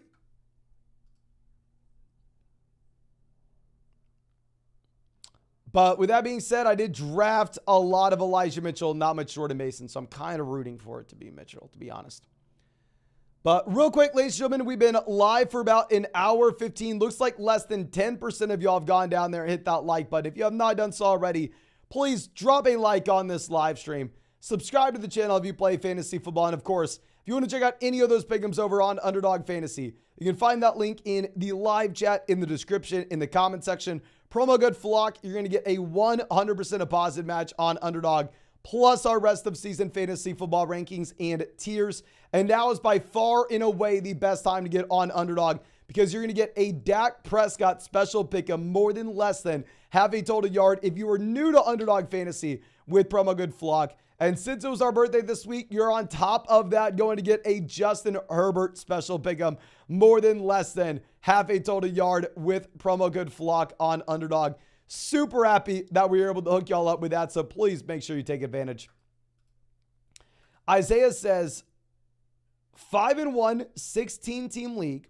We have Tua, Etienne, Mixon, Tyree. How is this a 16-team league? You must be trolling. A.J. Brown, Thomas, Tajee, Latavius, Wandale, Downs, Tank Dell, and he moves. Unbelievable team. This looks like a good team in a 12-team league. In a 16-team league, it doesn't look believable. The only thing I'd say is let's definitely make sure that we are picking up another tight ends. I mean, Logan Thomas looked good on Thursday. Logan Thomas made us believe that he would be something, but sadly, that is no longer the case. Sadly, it's hard to imagine that Logan Thomas is going to be anything based off the passing volume Sam Howell had this past week, and Logan Thomas really not being involved at all. Okay.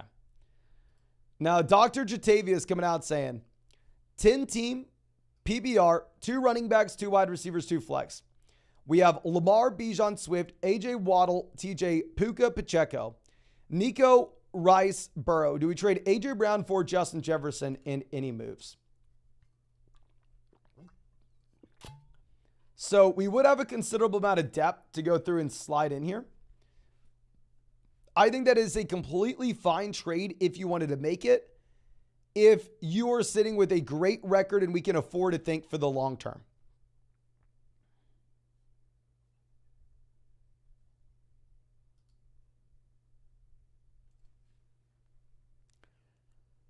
I mean, ultimately it does come down to what is our record?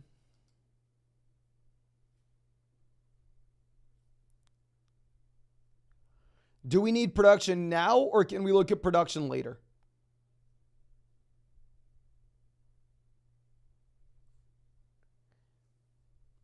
I think you probably want AJ Brown over Justin Jefferson at this point, unless maybe if you're 6-0. Yeah, that's really the only instance. I mean, 2 weeks from now, we can definitely revisit this. I mean, it's a great, great team, which is why I think you can at least entertain it. Now, Brickstall says, I traded Walker and I got back Bijan. Who won? I would definitely rather have Bijan over Kenneth Walker, my friend. I think you won that relatively easily. Dave says, full BBR, AJ, Chase, Amon-Ra, Keenan, Kyron, Kamara, Jacoby, Pickens, Aaron Jones. 5-1, first place. Should we trade Myers for Devon Achane? Yes, we should. 5-1 in first place. Because of the bye week and injury, I'll play Pickens and Aaron Jones in the flex this week. Yes, sir. I think that is the perfect move. This is going back to what we were talking about with that other deal when you were talking about, another person was talking about trading for Justin Jefferson. When you're looking at these style trades, it all comes down to your specific situation. Does it make sense for the timeline in which you need said production? And in this situation, it probably does make sense, right? Probably does. Now, Shane coming out saying, 4-2, 8-team full PPR. 2 quarterbacks, 3 receivers, double flex. So even though it's an 8-team league here, depth does matter somewhat. We have Lamar, Goff, Pollard, Kyron, Chase, Lamb, Puka, Laporta, Hall, Walker. And then on the bench, we have Stevenson, Amari, Godwin, London, Addison, Dobbs, Jeff Wilson Jr., Achane. Any moves?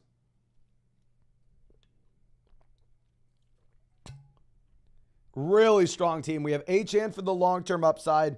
Goff looking like he's going to be crushed now that he has all his weapons healthy, at least in the receiving game. Obviously, Montgomery not, but still.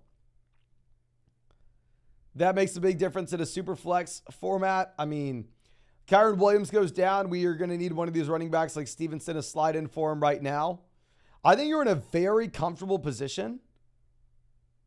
If you wanted to see if we can take one of our mini depth wide receivers like Drake London and sell Drake London or Ramondre Stevenson and go get a running back that we're a little bit more excited about there, that way we can at least have someone that we can rely on during the absence of Kyron Williams, I wouldn't fault you at all for that.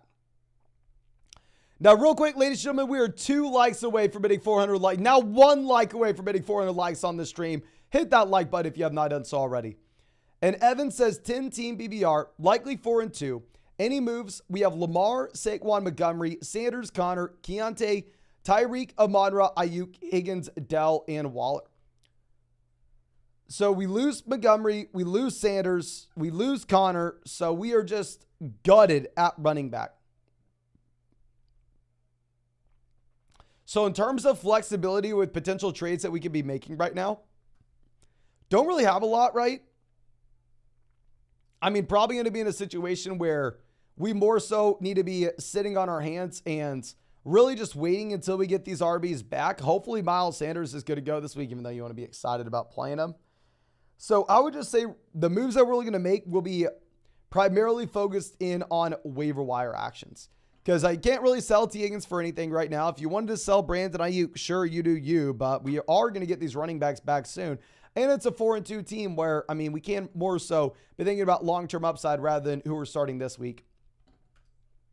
Now, Austin says 12-team BBR, where we have Stroud and Fields, Tyreek, Amon-Ra, Amari, Dobbs, Pollard, Walker, Ramondre, Spears, Charbonnet, Wilson, Andrews. Need a quarterback upgrade. What should we offer for Tua by himself or Tua and Pacheco or Higgins? Okay, so essentially, what should we offer for Tua and Higgins? If you are trading for Tua, even if we were selling him at a discount, he was a sell-high guy for us last week, probably go through and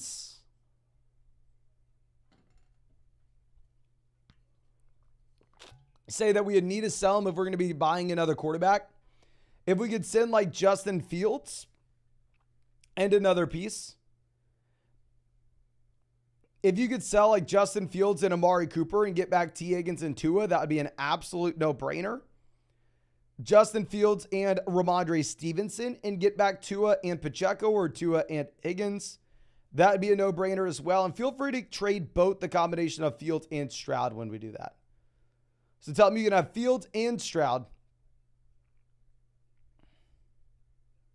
Plus that other piece, either Amari or Ramondre for that package.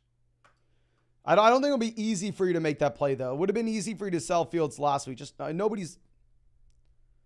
Like, with all the quarterback injuries, you had the Fields injury, you have the Watson injury. I mean, I don't know how many people are trading away their quarterbacks right now. CJ says 12-team PBR, 4-1, down 17. Can I drop Dobbs and pick up either Everett, Cooks, Gallup to play in the flex tonight? Should we risk it and take the L this week? Other receiver. Oh, if you're telling me that you have nobody to play in the flex, 100% you drop Dobbs. Drop Dobbs, play Brandon Cooks. I mean, I like Brandon Cooks to have fewer than 5.5 targets on Underdog this week, but even if he goes out there, we could be wrong. Say he has 7 targets, 4 receptions, 100 receiving yards, and the receiving touchdown off a big play, and then he ends up making you go to 5-1. Romeo Dobbs isn't like that strong of a roster spot where we just have to be holding on to Romeo Dobbs and getting a 0 in our flex. Someone asked us a very similar question to this last week too. I think we told them to drop like someone that was somewhat intriguing for like Brightwell, someone gross with the Giants, and they ended up winning their matchup from it. They ended up getting what they needed, and they were initially just going to roll over and take the L. And yeah, you don't want to be taking the L so you can hold on to Romeo Dobbs. Okay. Now, Niner Matt Habitacia says 12 team 6-0, 5-1, pending PBR for the flex. Okay, so Niner Matt out here crushing. Tough week for the Niners. Great season for the Niners and great season for him as well. But we have Hurts, Kamara, Gus, Keenan, Lamb, Andrews, Tyreek. And then on the bench, we have Burrow, Charbonnet, Gainwell, Addison, Palmer, Miller, Connor. Should I send Burrow, Andrews, Addison for Travis Kelce, and any suggestions? So single flex format, depth's not going to matter that much here. We have Jalen Hurts, so selling Joe Burrow would be a completely fine and understandable move, of course.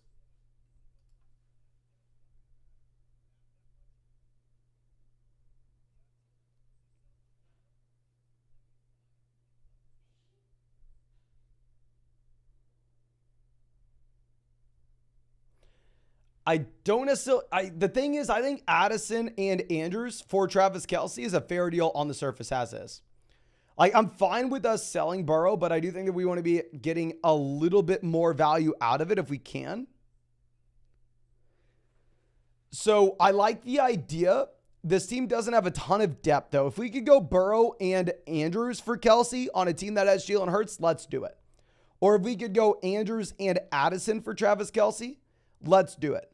But to sell all those guys and to be left over with Joshua Palmer as the best option on our bench, or it'd really handicap us for the long term, I don't think we make that move. Even though I think overall the trade that we are looking for is selling Joe Burrow to get an upgrade somewhere. John says Stafford or Goff rest of season. I will go Goff rest of season. Better offense, better offensive line. I mean, you have Jamison, Laporta, and Amon-Ra St. Brown all healthy, and Goff looks like he's just crushing because of it. AJ says, just got offered Ridley for Puka. Do we take it? Can everybody spam the chat? Very interested in hear what y'all have to say at this point. Who would y'all rather have? Would y'all rather have Ridley or Puka? Please let me know in the live chat.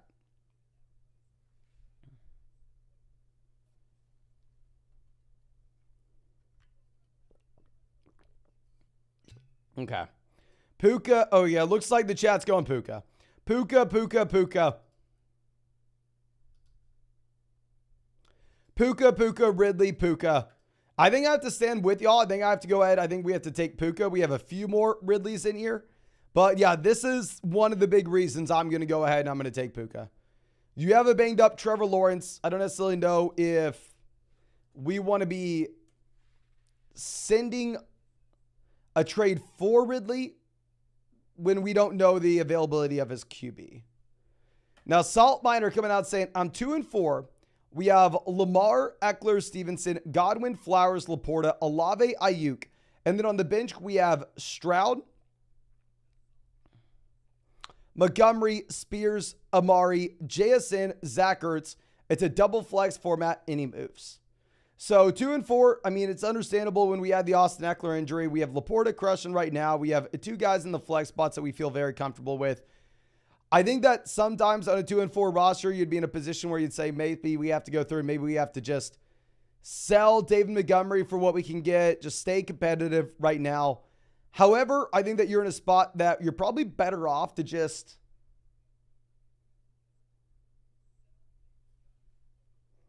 hold on to Montgomery, because I think we have enough running back depth where we can get by. I think we have enough depth overall.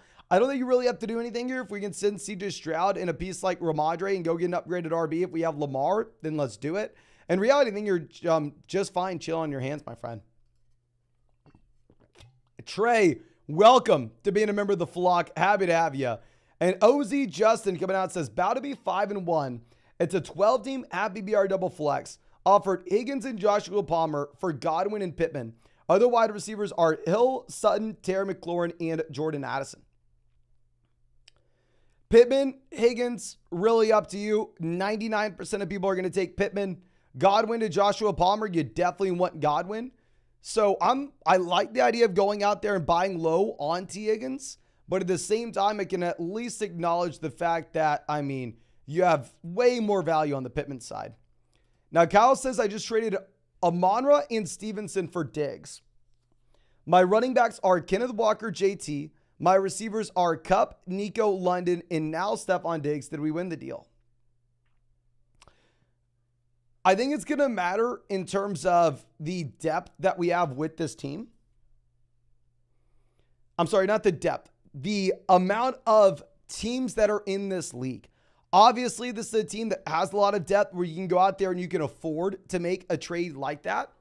I mean, Amon-Ra St. Brown was that buy low guy for us last week. By no means do I think we need to be selling Amon-Ra St. Brown. I think you lost out on a little bit of value, if I'm going to be honest with you. But if it was like a 10-team league where you start two wide receivers and one flex, where in that league, we're highly incentivized to just go out there and overpay for the absolute stud, and depth RBs, depth wide receivers won't matter nearly as much, then we're probably fine with it. Now, if it's a 12-team league, much tougher spot. Now, Stefan says maybe 4-2, up 36, and the opponent has Eckler. I'd say you're probably 3-2. I mean, 4-2, my man. We have Tua, Montgomery, Ramondre, Amon-Ra, Diggs, Waller, Kirk. And then on the bench, we have London, Higgins, Najee, Sutton, Roshan, Charbonnet. Any moves? I would like to see if we could sell London and maybe Christian Kirk and go get a stud wide receiver in return.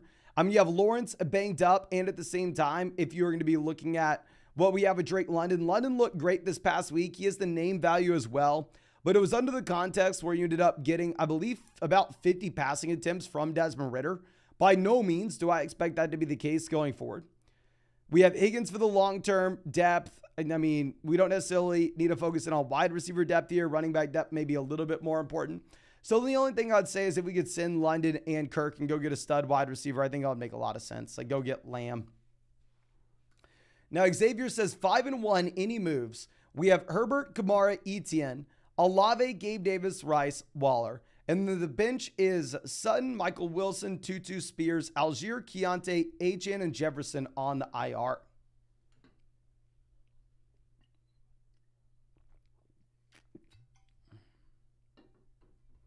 Okay.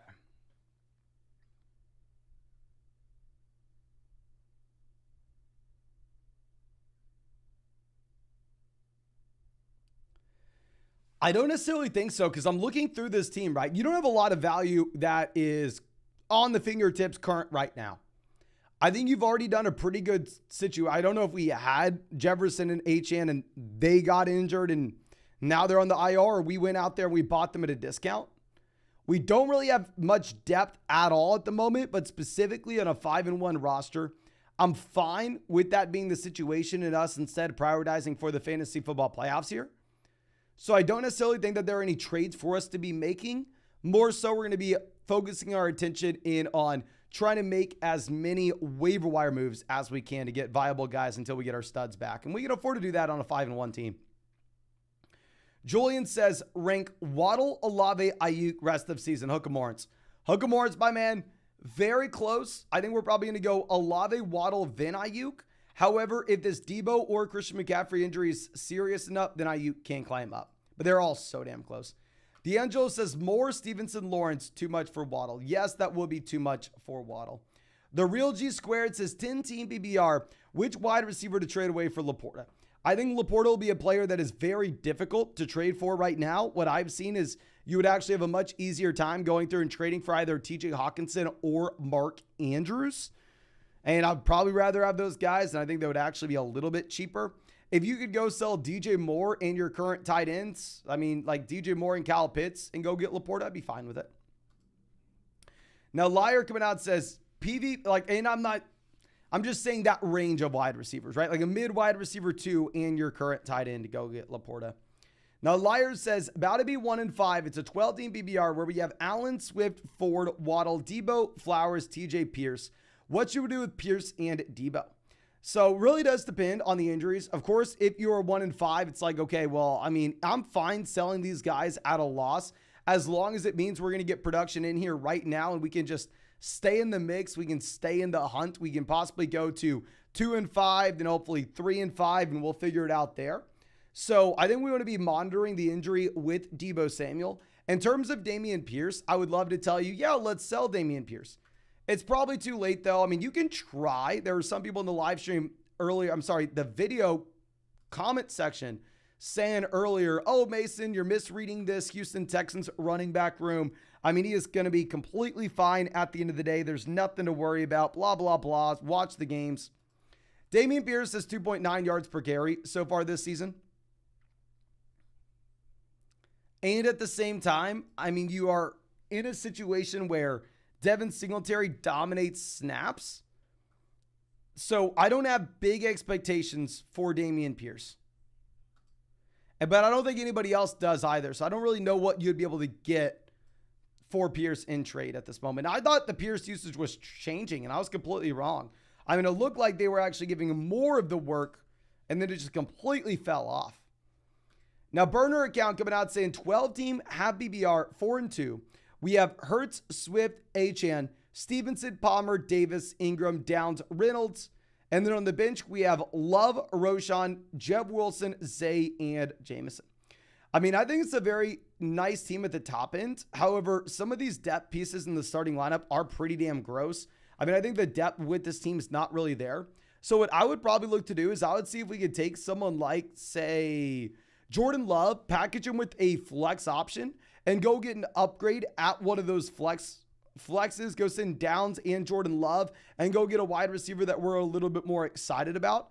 I think that make a lot of sense when we have Jalen Hurts, and there are a lot of other teams that are dealing with quarterback injuries. I'd be very happy to bring in a player like Jordan Love. I mean, the team dealing with the Anthony Richardson injury, the team dealing with the Deshaun Watson injury, the team dealing with the Justin Fields injury. I think they would definitely prefer having Love here.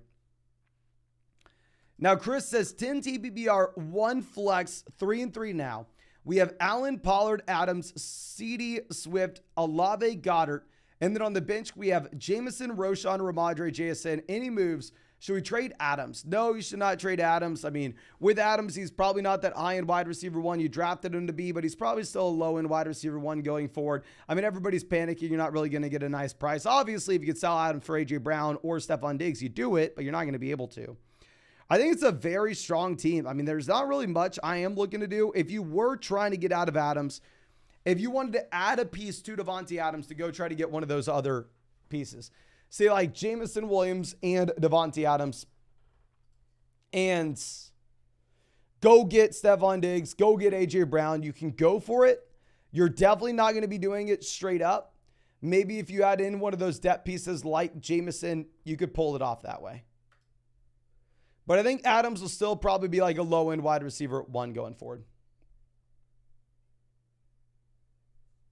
Okay. Now, I'm Seekstool coming out saying 8-team Happy BR, single flex 2-4.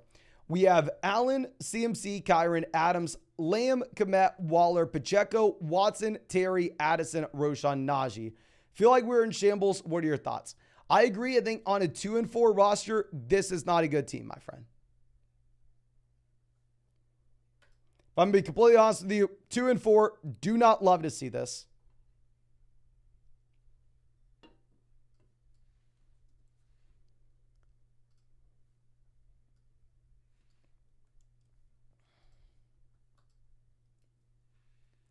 Trying to think what we can do realistically. I think what you have to do is you have to probably move off of Kyron Williams and send him with one of these depth wide receivers. Like if maybe you can send Kyron Williams with a wide receiver like Terry McLaurin and go get a running back that's viable for you right now. Go get someone like Alvin Kamara. That may be something that we have to do, because if you have both CMC and Kyron Williams injured on a 2-4 roster, I mean, we kind of need points right now. No. Probably need points right now. Nathan says, down 40, we have Pollard, Lamb, Ferguson. Do we lose? Full PBR format, I would say you win. Non-PBR league, it's going to be tough. Full PBR format, I would have my money on you. Christian says 10-team PBR, about to be 3-3. We have Josh Allen, Brees, Pollard, Gibbs, Jefferson, DJ, Ridley, Laporta, Roshan, Charbonnet, Deontay, Keontae. Any moves? Very comfortable at running back, especially if Gibbs is coming back and Montgomery's leaving. Ridley, DJ Moore, wide receiver is going to be tough with them both missing out on their QBs. We get Deontay Johnson coming back from the injury and the bye, though, so that's really, really going to help this team that has no Jefferson. So actually, I think no. I don't think you need to make a move right now. I think we can be carried with our running backs, be carried with our quarterback and tight end, and just stay alive at wide receiver until we get Justin Jefferson back in. Zane says PBR Barkley for Jacobs and Christian Watson. I think you'd probably rather... Can everybody spam the chat? Who would you rather have in this deal? I know who I'd easily rather have, but maybe I'm just completely misreading the room here. Who would you rather have? Would you rather have Saquon Barkley or Josh Jacobs and Christian Watson? So I don't think it's too difficult, to be honest.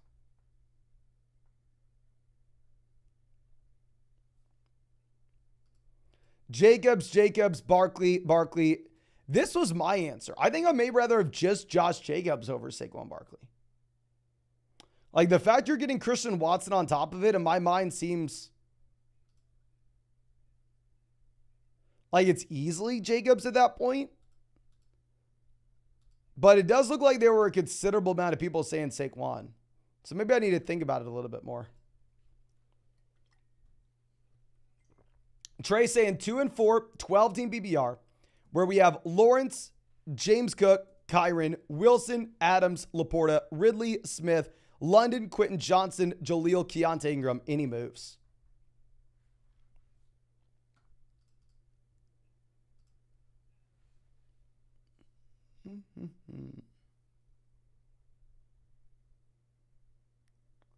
Losing Lawrence on a 2-4 roster is going to make things tough.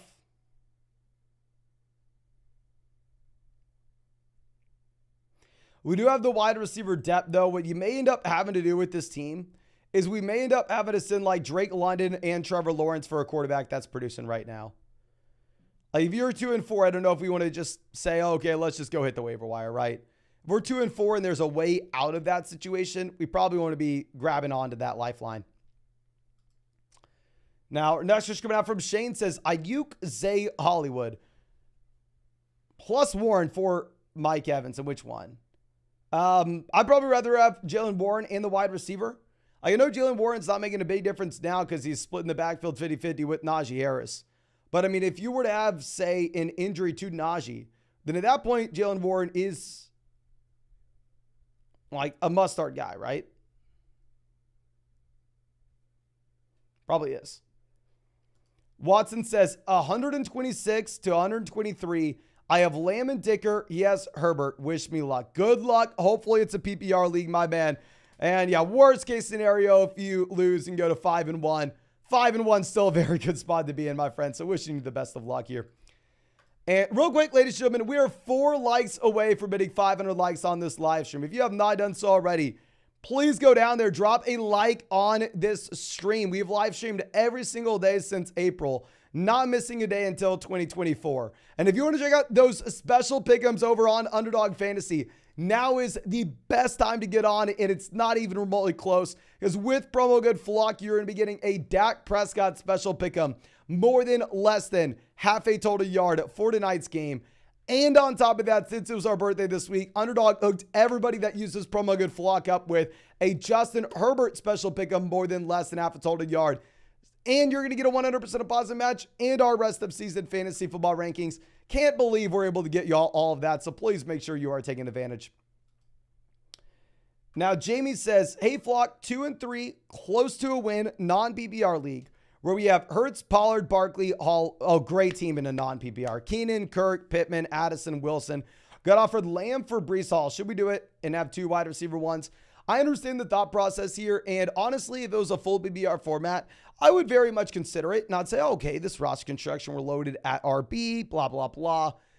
However, if we are looking at this, I think that we're probably in a situation where we want to just go through and hold on to what we have and build around running back in a non-PPR league. We do have the embarrassment of riches. And if you wanted to sell like Christian Kirk and Brian Robinson and go get CeeDee Lamb, let's do it. I just don't know if at this point we want to be going ahead and selling someone like Breece Hall to get that done in a non-PPR format. Okay.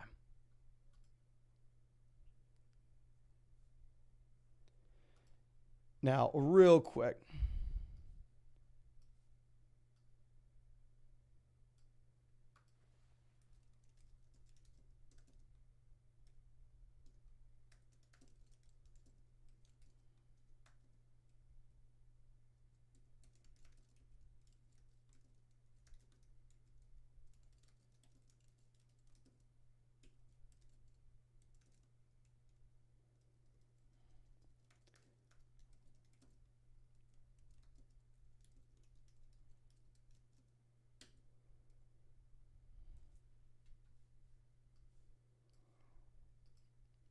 Okay, so now our next question coming out from Jordan says, hey, Flock, need your help. 0-6, 10-team league. We have Stroud, Mixon, Swift, Devontae, Olave, Collins, Goddard, Watson, Love, Palmer, Roschon, Spears, Moss.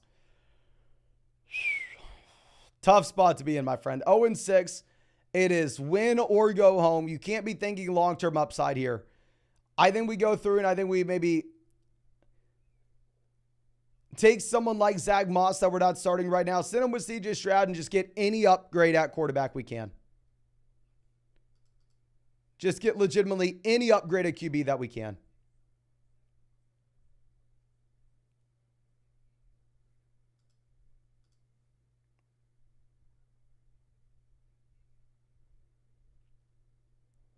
So, I mean, at the end of the day, I don't necessarily know if you can come back 0-6, but if you are going to,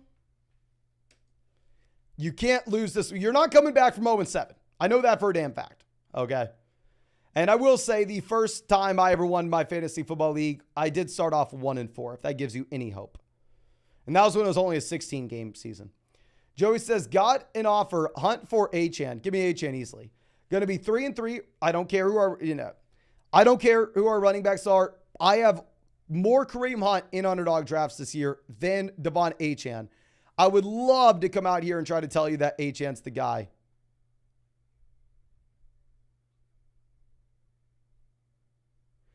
In reality, I think that we need to go through I would love to tell you that Hunt's the guy. It's Achane. It's Achane. Not close.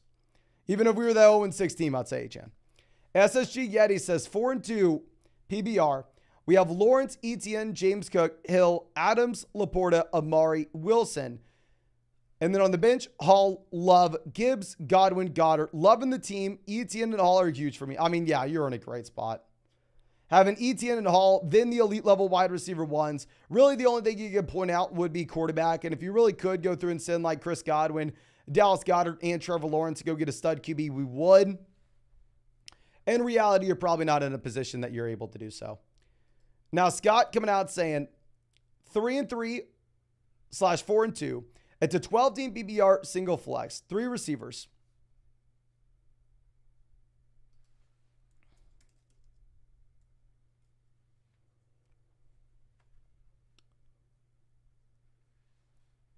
Joe, Geno, Diggs, Amari, Watson, Brown, Henry, White, Waller, and then on the bench, Chuba, KJ, Downs, Jonnu. Should we pick up Jordan Mason with the buys? If we were to have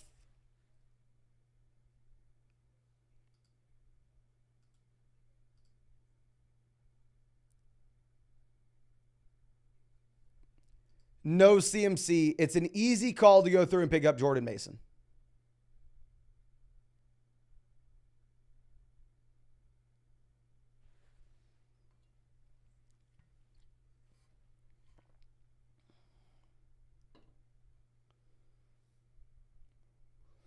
It's just going to come down to what that report is. If we are going to drop someone from here, we're going to be dropping Jonnu Smith for Jordan Mason.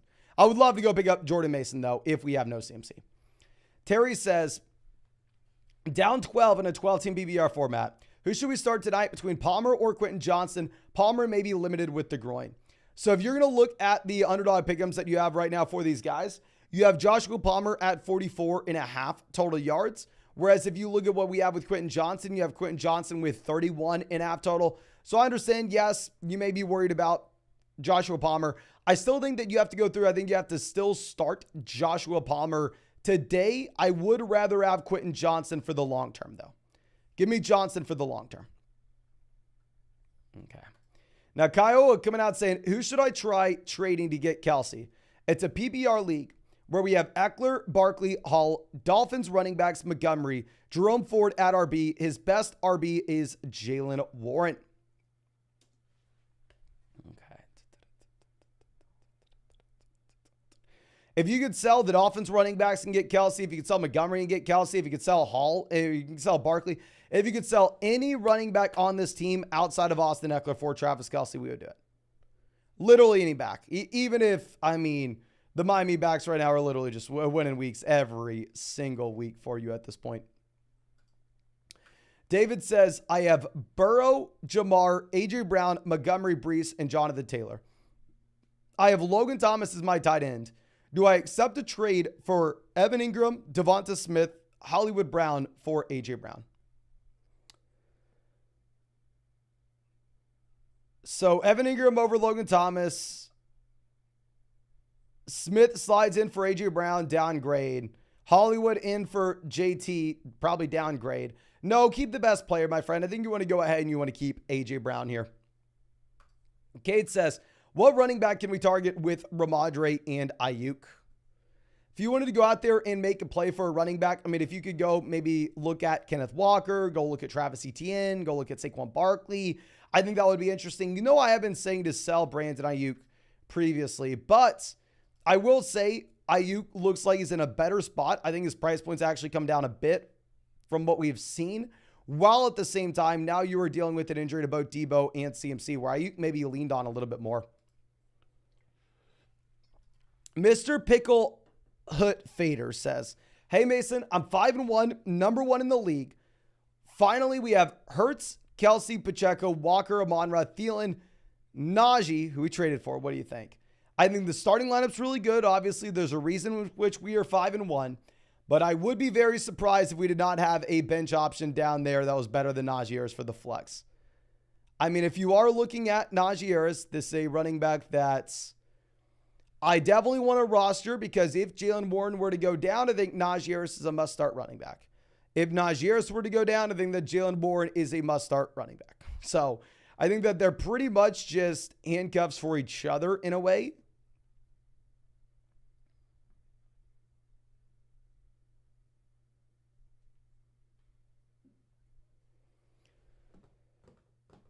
Yeah, but outside of that, just start someone over Najee, please, with a healthy Jalen Warren. Now, Danny says, bad trade, Bijan, Dell, Osborne for Breece and Waddle. Dell, Osborne versus Waddle, give me Waddle, it's not close. Bijan versus Breece, give me Bijan, it's not close. I'd probably prefer the best player in Bijan. Jonas says, my league mate dropped James Conner onto the waiver wire. I'm guessing multiple people will try to pick him up. Would you spend the rest of the fab on him? I have no way in knowing unless I know the amount of teams that are in your league and the player that we are dropping and if we're able to move him to the IR. If it's an 8-team league where we cannot move him to the IR, hell to the no, I understand why he was dropped. If it is a 14-team format where we have 7-8 flex spots, where we're going out there and we are dropping Joshua Kelly, sure, let's blow our fab on him. Harrison says, what's up, man? 4-2, 10-team full BBR. We have Hurts, Jacobs, Stevenson, Jamar, Pittman, Ingram, Brian Robinson in the flex. And then on the bench, we have Hollywood, Kareem, Hopkins, Ertz. Little worried about the depth and suggestions. Love you, my man. And depth, obviously, is going to look a little bit concerning whenever we are approaching this many bye weeks. However, with that being said, we have Hollywood and Hopkins. We have 2 startable wide receivers here if we really need one. We have the elite level quarterback. We have a tight end that we can rely on in a full BBR format. Honestly, I think you're in a great spot. I think that once we get through the buys and you feel a little bit more comfortable in our depth, then at that point, if you wanted to sell Hollywood Brown and Ramondre Stevenson, or DeAndre Hopkins or Ramondre Stevenson and go get a running back upgrade, we'll probably look to do that. But in reality, you probably want to hold on to that wide receiver depth piece for now if you are worried about the depth going into the bye weeks. And I'm telling you, though, I don't think you need to be too worried. I mean, I've seen a lot of teams that are dealing with more depth issues. Now, Braden coming out saying it's a full PPR 10-team league where we have Burrow, Puka, Moore, Cook, Breece, Laporta, Evans, and off the bench, Brian Robinson, Myers, Godwin, Pitts, Love, and Miles Sanders. 0-6, what do we do?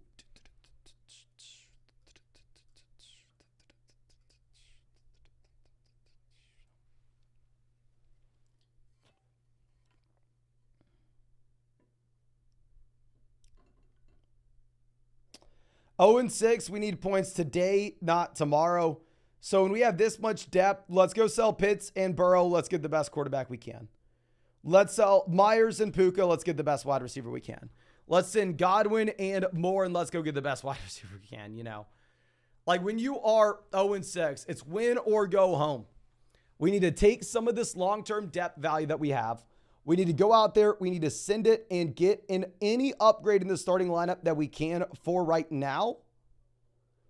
That way we can hopefully stay competitive here, my friend. Now, Scope says 12-team PPR. We have Watson, A.J. Brown, Amon-Ra, Amari, Etienne, Hall, Kyron, Mostert, Kelsey, and he moves.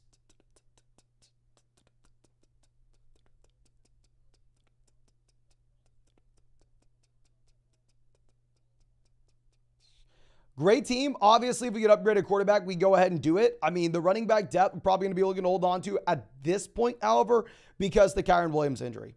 But if Kyron Williams comes back and we're fine at running back depth and you're saying, well, you know what, Mason? I mean, I played the quarterback game off the waiver wire for the past few weeks, and I want to go out there and I want to trade for a better quarterback. We can definitely afford to do so once we get Kyron back in.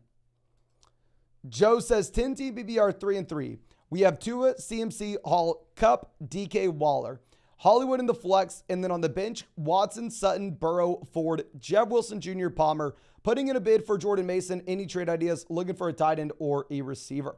So, I mean, DK Metcalf has been a sell-high guy for us. I mean, if you could go through and send like DK Metcalf and Jerome Ford, pivot over to Chris Olave, I think that make a lot of sense. Or Jalen Waddle. Those have been the guys we've been going after. Or maybe CeeDee Lamb before the game tonight.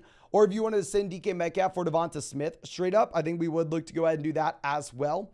And then in the case of Darren Waller, I don't necessarily know if anybody's actually going to be trading for him. If you wanted to try to send like Darren Waller and Hollywood Brown to go out there and get to the TJ Hawkinson, Mark Andrews range, we can try for it. The issue is I just don't know if it's going to be possible in reality. And if we were to make that move, we're probably only going to be able to make one or the other, right? Especially as we enter this bye week hell when we have so many injuries across the league. I don't know if we can be going through and trading 4 viable starters to get 2 upgrades in the starting lineup. Probably it's going to be one or the other. Rob says drop Miller for Rico before kickoff. Jamal will be back soon. If you wanted to, sure. If Pollard goes down, though, I don't think anybody's viable at the running back position in Dallas. At least personally, I don't. I understand the thought process, though. And I'm excited for Jamal to come back in. Now, D-Lang says, happy BR, do we flex Stevenson, White, Flowers, Hollywood, Jalen Warren this week, or go for Jordan, Mason, or Zach Evans? Thanks, Mason. Appreciate you, my friend.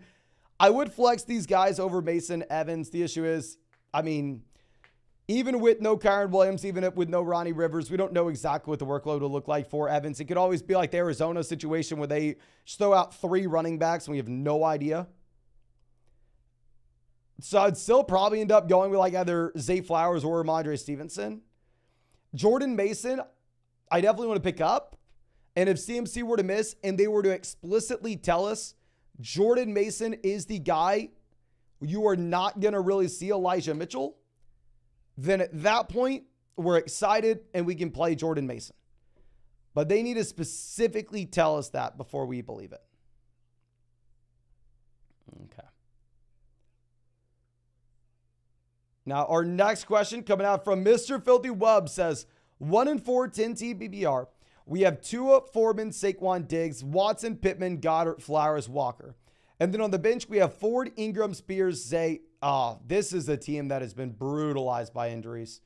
We had the Saquon Barkley injury this season. We had the Christian Watson injury this season. We had the Devon Achane injury this season. Done a decent job backfilling the depth here at running back. In terms of trades that we could potentially make, I don't really see much, right?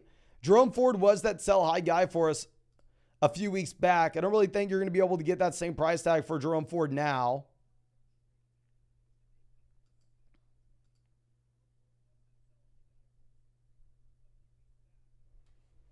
Trying to think here.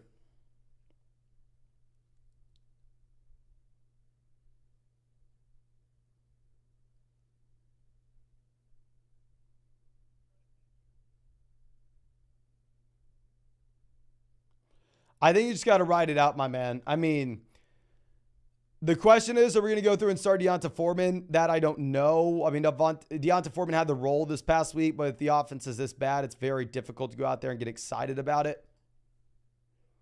We may end up starting Jerome Ford over Foreman this week. Now, TCQ says 10-team Happy BR double flex 3-3. We have Hurts, Kyron, Etienne, Diggs, Lamb, Goddard, Godwin, Rashad.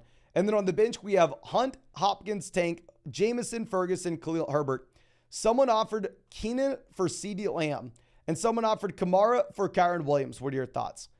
Yes to the first deal. The second deal would be an easy reject if Kyren Williams was healthy. However, in a league like this, where it's a 10-team format, depth matters a bit. We're 3-3. We need wins right now. I think with Kyren Williams being injured, I would be fine going through and trading for Kamara. The issue that we would have with this is Jamal Williams may be back. And if he is, we don't necessarily know how he's going to impact the overall workload that you are expecting from Alvin Kamara. So I would have Keenan Allen over CeeDee Lamb. I think that they're in a very similar tier rest of season, but keep in mind, Keenan Allen's already gone through his bye. So you're going to get an extra game from Keenan. And then between Kamara, Kyren, I'm not super excited about going out there and going for Kyren because of the injury, and not super excited about going for Kamara because of Jamal Williams coming back in. Enzo says, pick'em suggestion. So if you were looking for some pick'ems on Underdog tonight, my favorite pick'em that we are going to have on Underdog tonight would be Brandon Cooks for fewer than 5.5 targets. But how you kind of want to pair these pick'ems together, and if you think about this, you have to tell yourself a story. So my favorite pick'em on Underdog is Brandon Cooks for fewer than 5.5 targets. He's only had one game this season with 6 or more. I believe only one game with 5 or more. I have no idea why it's this high. But we're telling ourselves a story. Okay, in this game, what has to happen if Brandon Cooks is fewer than 5.5 targets? Oh, maybe the passing volume is a little bit lower than you assume in Dallas. So if we can go through and if we can package that together with a Dak Prescott, fewer than passing attempts, fewer than 34.5 passing attempts, or fewer than 22.5 completions, or fewer than 256.5 passing yards, I think that would make a lot of sense. And then you could pair that up. I'm assuming you use promo code FLOCK on Underdog, my friend, with your Justin Herbert special pick of more than less than half a total yard to get that free odds boost. So that's what I would be doing. And if you want to do the same thing on the opposite end, I don't know if you've been on Underdog for a while, the Dak Prescott special pick'em you'll only have if you recently signed up with promo code FLOCK. If you signed up a year ago, I'm sorry, you're not going to get it. But if you did recently sign up and you get that one as well, maybe we can look to go through and tell a similar story on the other end, where if you wanted to say, oh, okay, let's say Quentin Johnston is going to have 31 receiving yards today. Let's say Quentin Johnston more than 31.5 receiving yards. I don't love this one. Really, the main one that I love tonight is Brandon Cooks less than 5.5 targets, but we're telling a story. So if Quentin Johnston has more than 31.5 receiving yards, that probably means Justin Herbert has more than 277.5 passing yards. So you can pair those up together, create that correlation, and then also go with the Dak Prescott special pick of more than less than half a total yard.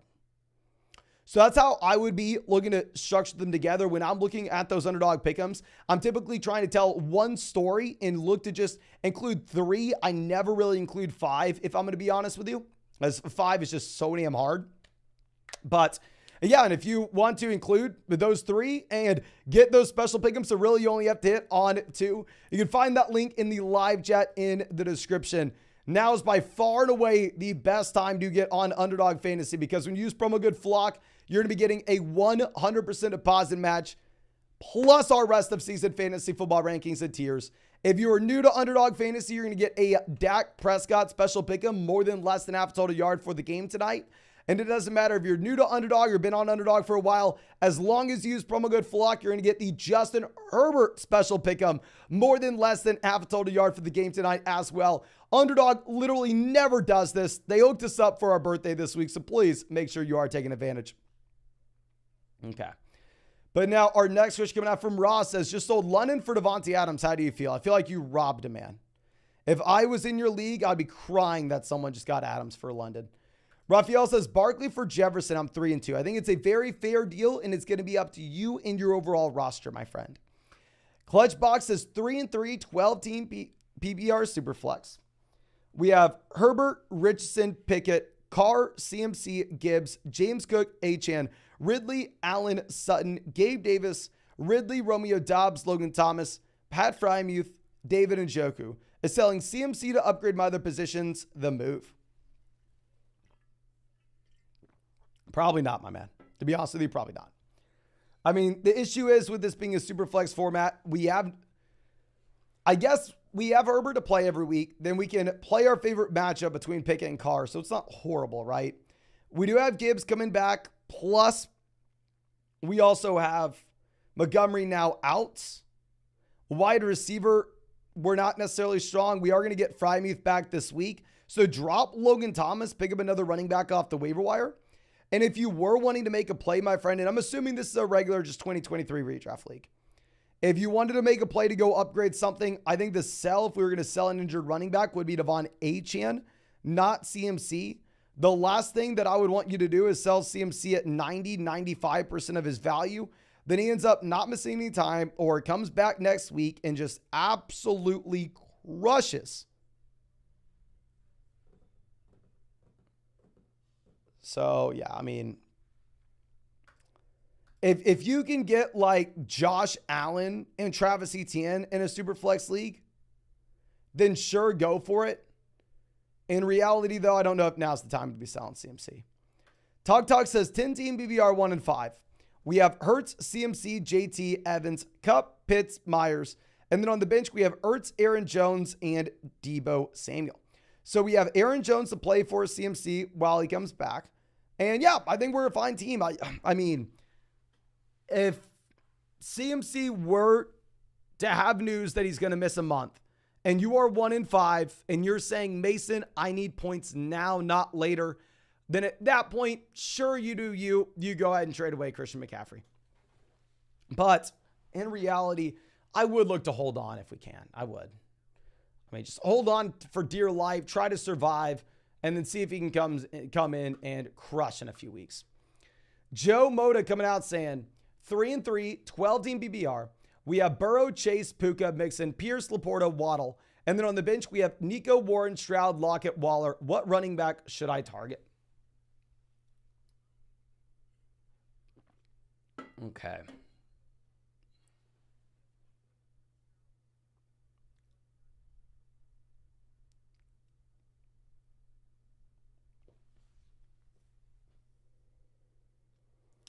We'll come up with a buy low list for you later this week. I mean, the thing is, this team just needs anybody that is startable. So if you could send Dameon Pierce and just go get someone in the Brian Robinson range, I think that'd make a lot of sense, even if we have to throw in a depth wide receiver to get it done.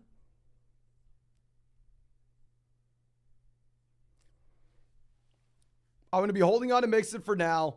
It's going to be a tough week 7 when we have the double stack for the Cincinnati Bengals, where we have no Burrow, where we have no Chase, where we have no Mixon. But I'm not really making a trade to go out there and fill in for a bye week, right? If I'm making a trade instead, we are looking long-term. Now, Diddy coming out saying 5-1 record, 12-team BBR, where we have Mahomes, Walker, Bijan, DJ Moore, Devonta Smith, Evan Ingram, Hollywood. And then on the bench, we have Logan Thomas, Curtis Samuel. I want to dump Devonta Smith. What are your thoughts? Maybe trade. Do not sell Smith. Please don't do that. I mean, Smith is in an elite offense. He had 11 targets this past week. I understand, yes, he was disappointing. I understand he's been disappointing over the past few weeks. I think he's a good talent. I think he's in an elite offense, and I think he is getting volume, even if A.J. Brown has been dominating as of late. From what I've seen with the Devonta Smith price tag, you're not going to be getting too much right now.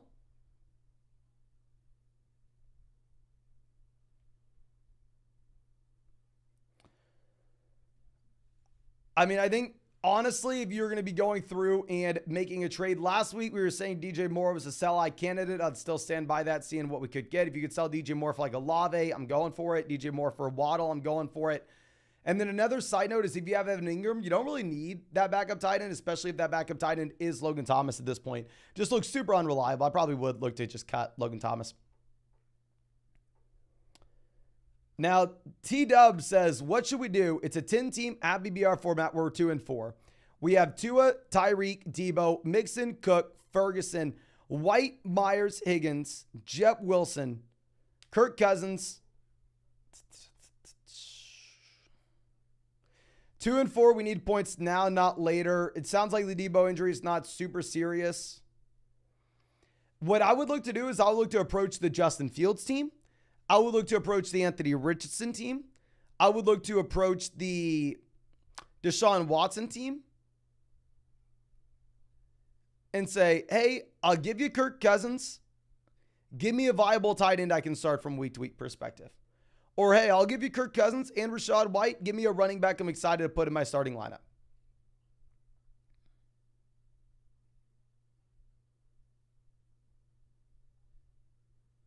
Like, whenever we have Tua, we're starting Tua every single week regardless.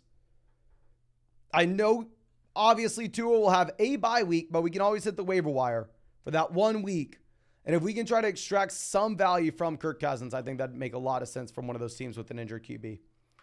Clutchbox says, the league is a keeper league, and Achane is at a 13th round keeper, so I definitely can't sell him at this point. Thanks for the tips, my man. No, thank you. And yeah, definitely please let me know that info going forward, my friend. Andrew says, 4-2, 12-team BBR, where we have Hurts, White, Pacheco, Hill, A.J. Brown, Andrews, Debo. Bench is Zeke, Pierce, Rice, Reynolds, Jonnu. Any upgrades from White or Debo? Thanks. Love the content. Really appreciate you. Debo, you can't upgrade from. Debo, nobody's going to be trading for right now. Sounds like the shoulder injury isn't super serious. If you could sell Debo for Devonta Smith, Chris Olave, Jalen Waddle, go for it. I just don't necessarily expect that to be possible. And if you were looking at what we could sell Rachaad White for, the thing is, like, who do we package on the bench with Rachaad White that people are excited about? Will there be anybody that trades for Zeke? No. Will there be anybody trades for Dameon Pierce? Probably not. We can try selling Rachaad White, Dameon Pierce, and going and getting a running back that we're slightly more excited about, but I don't know if it's possible. Nobody's trading for Josh Reynolds. Jonnu Smith, I think you need to go out there and just flat out cut. So I don't necessarily see a trade that makes sense. I'd say if we were looking to do anything with this team, cut Jonnu Smith, pick up another running back that's possibly an injury away from actually making a difference here. And that's what I'd be more so looking to build around if we can. Now, J-Max says, should we trade Ridley, Bijan, Watson, and Hawkinson for Tyreek, Waller, and Pollard? Ridley to Tyreek, massive upgrade. No, let's go Bijan to Tyreek, slight upgrade. Hawkinson to Pollard, massive upgrade. Christian Watson, Darren Waller, up to you. We're paying Calvin Ridley to get it done. We have Fields, Montgomery, Godwin, Javonte, Myers, Dell, Achane, Downs, Roshan, Jamal. Thank you. Now, thank you. If this is a deal where we can wait to see what happens tonight with Pollard, I think that would be nice. The Cowboys will be on a bye next week, I believe.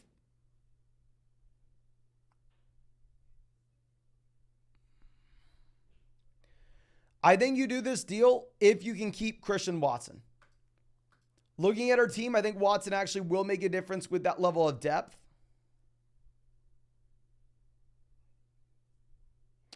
But it seems like we are giving up enough value where, like, we don't even need to include Christian Watson there. Andres is 3-3, 12-team PPR, where we have Howell, Mixon, Walker, Hill, Waddle, Ertz, Ridley. And then on the bench, we have Brian Robinson, Palmer, Downs, Michael Wilson, Anthony Richardson, and Miles Sanders in the IR. Any tips? Thanks again, man. Watch all your vids. Thank you so much. I mean, it would be really nice if we could go out there and trade for a viable QB. So what I talk about a lot, I will say, is if we are trading for a quarterback, I never want to be the guy going out there trading for Jordan Love, right? Where Love maybe is somewhat exciting, but ultimately a player like Love falls in the bucket where he's not startable regardless of matchup. You're starting Jordan Love dependent on said matchup. So if we're going to be looking at quarterbacks that are matchup dependent, instead we probably want to go through and we want to just roster two of those guys off waivers. So I think when we lose Anthony Richardson here, we have one of two options. You go out there and you sell Joe Mixon and you get back Josh Allen, you get back Patrick Mahomes, you get back Jalen Hurts. Or instead,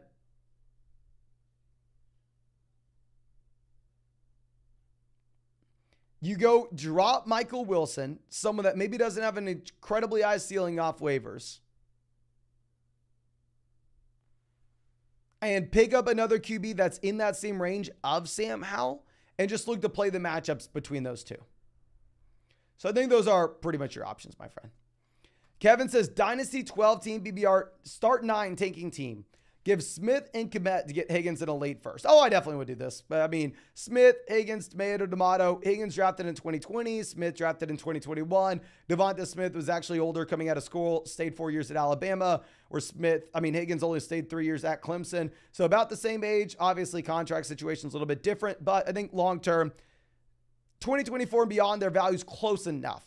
Cole Kmet versus a first, especially in a super flex league. We're going to go with the first round pick, especially with the rebuilding roster, where obviously we get a bunch of extra depth. I mean, a bunch of extra flexibility this offseason as well.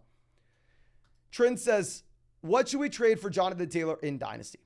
So Taylor's a very interesting player in Dynasty in that this is a running back that doesn't really fall in a bucket where we can say, okay, he's an easy player to build around for a contender. Because if you're contending, I mean, would you be better off going through and trading for Austin Eckler, you know? And on the other end of the spectrum, we know if you're rebuilding, if you're tanking in Dynasty, you're not necessarily wanting to go through and trade for a veteran running back, especially a veteran running back that's already on his second contract. So I would say that Jonathan Taylor kind of falls in that no man's land of Dynasty, where he's not like a piece that you for sure want on a contending team, for sure want on a rebuilding team. I definitely would rather have him on a contending roster than a rebuilding roster. And if you could sell, if you are a contending team and you believe that Jonathan Taylor will push you over the edge and he will let you win this year, you go sell future first for him. But don't go out, don't sell Jahmyr Gibbs in a future first for him. For love of God, understand that he is in that second deal, right? He is in that second deal, and we have seen the way that NFL teams treat running backs. It's kind of about the same how we should be treating them in Dynasty. But real quick, ladies and gentlemen, I have not had water in about 30 minutes. Please let me go fill up my water.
Okay, I'm sorry about that, ladies and gentlemen. We are back, though. We are back.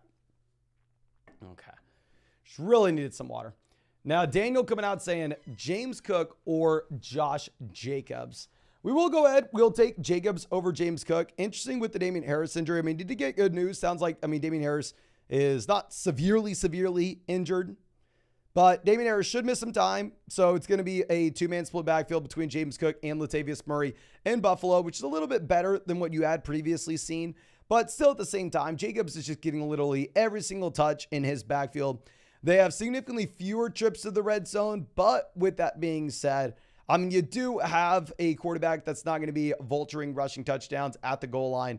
So I think it will be Jacobs over James Cook. And the dog really, really wants to say hello, so let me get her up here. You want to come up here? I know, baby. I know. Come here. Come Come here, my baby girl. Say hi to everybody. Say, what's up, buddy? What's up, guys? What y'all doing? Say what y'all doing. Mason needs to walk me. Right? Do I need to walk you? Do I need to walk you? Okay, let's go. Go to the go. Move that booty. All right. So let's move this over. And Pokemon says Cleveland offensive line is so good. I mean, yeah, it was very surprising to see. I mean, in my mind, at least, before you had Deshaun Watson ruled out this past week, the line opened up from what I saw at about 5.5 points between Cleveland and San Francisco. I went, oh my gosh, 5.5 points. I mean, of course, I'm a simpleton. My little lizard brain was like, I just saw the 49ers go out there and completely boat race the Dallas Cowboys. This line should be way higher. And then, of course, you had no Deshaun Watson. It moved to like 9. A bunch of people took the 49ers in their survivor pool. And then you had a crazy game. Obviously, very weird game where you had a bunch of injuries for San Fran, not the best weather, yada, yada, yada. But still, I think we probably underestimated the fact that Cleveland is built in the trenches. And even if they're not super fancy from a fantasy football perspective, obviously they're going to get the job done. Daniel says, like for showing the dog. Thank you, my man. And if you have not done so, hit that like button, ladies and gentlemen. We are 4 likes away from 600 likes in the live stream.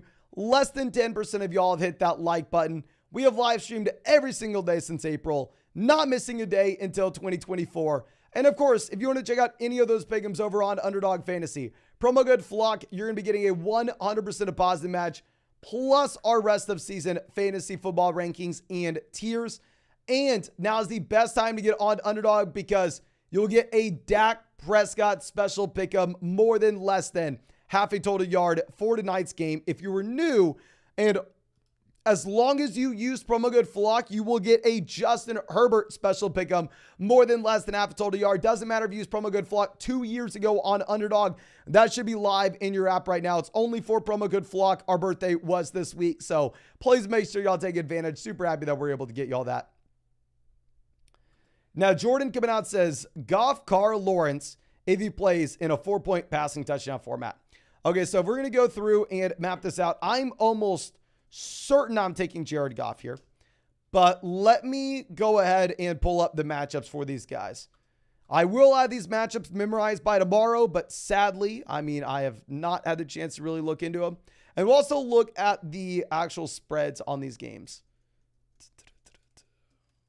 The lines, week 7.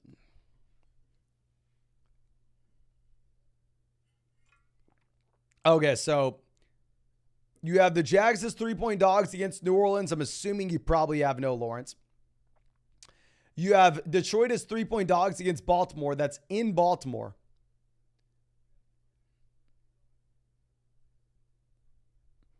And let's look at the over-unders of these games.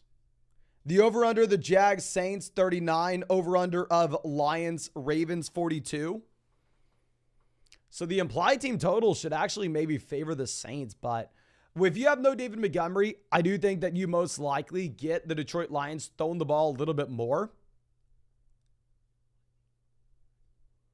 So I'm going to go ahead and I'm going to take Jared Goff, especially if you have Amon-Ra St. Brown stretching the field here. Kind of see what that does, generating space underneath for like Amon-Ra St. Brown as well as Sam Laporta, right?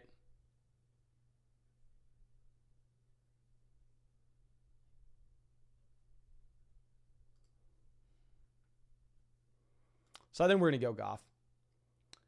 Joey says trade Dillon and for Wan'Dale and Singletary.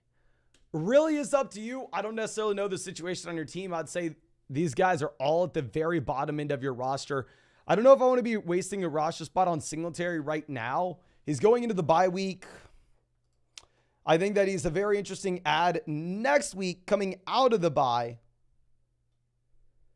But it's still a 3-man running back by committee in Houston, and they've all been very inefficient.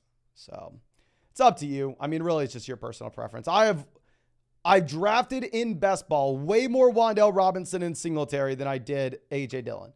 So I'm really hoping it's Wan'Dale and Singletary. Just in your regular redraft league, I don't think it matters. Clutchbox says, if I could get Etienne, JT, Brian Robinson, and DJ Moore for CMC, James Cook, Gabe Davis, Romeo Doubs, is that good value? So we talked about this in the live stream earlier today. Don't know if you were in it at that point, my friend, but if we're going through and looking at trades where we're sending like CMC for Etienne, Jonathan Taylor, the names like Gabe Davis, the names like Romeo Doubs, they literally have no impact here. Like Romeo Doubs in this deal, just trash him. Don't even think about him in your mind. It's like if you're going to buy a house and you're negotiating the price of the house and the seller goes, hey, I'll throw in the candle that was in the kitchen when you toured the place. Like, what the hell does that have to do with anything? You know what I mean? So Romeo Doubs is like such an insignificant piece when we are moving massive amounts of value here. So let's break it down piece by piece. Outside of that, Gabe Davis to DJ Moore, give me DJ Moore, but who cares when we're moving these massive pieces? James Cook to Brian Robinson, who cares when we're moving these massive pieces? The fundamental trade is Christian McCaffrey or Etienne and Jonathan Taylor. It is a very fair trade depending on the CMC injury. If CMC misses some time and you are desperate and you need production right now, sure, go get JT and Etienne. However, if CMC looks fine, then probably not, right? I probably want to hold on to CMC. Braden says, what quarterback should we get for Burrow and Pitts? I don't know if this is the answer, but I don't necessarily think we need to be selling Burrow right now. I think that Burrow actually will be much better going forward, given the fact that he has the bye week to heal up. T. Higgins has the bye week to heal up, and they can hit the ground running in week 8. Now, that being said, if we were selling these guys and you were looking for a QB, we'd be looking at Lamar, Allen, Mahomes, Fields. That's what we would want. Okay. J-Max says, would you trade Thielen, Brian Robinson, or Rashad White for Bijan? Hell yes. Go get Bijan right now. Yes. Mixon, Hollywood, Mike Evans, 2-for-1 for Bijan. Yeah, I don't care. Trade Rashad White or Brian Robinson. Package him with Thielen. Go get Bijan right now. I mean, Bijan almost averaging under total yards per game through the first 5-6 games of his NFL career. No hesitation at all with him. Steven says, should we trade away Henry and Hollywood for Josh Jacobs?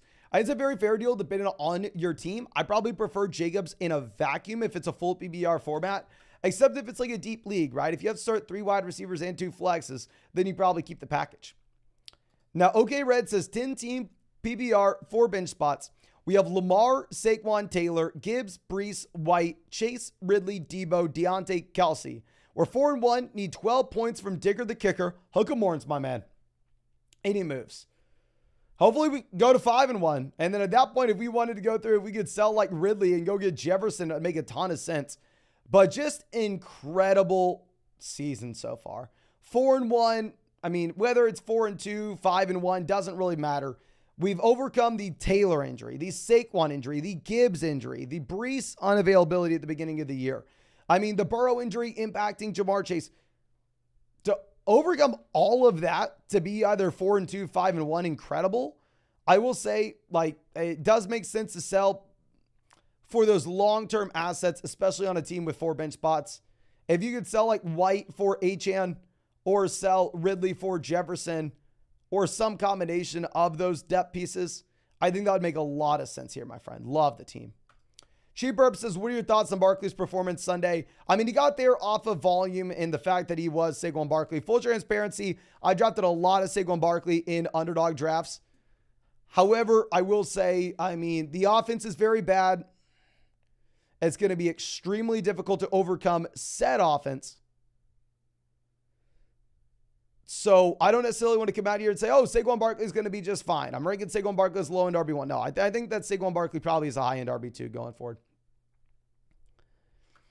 2 of these coming out says 12-team full BBR. Should we drop Foreman for Jordan Mason or Devin Singletary? We're not picking up Singletary this week. Singletary would be a pickup for next week.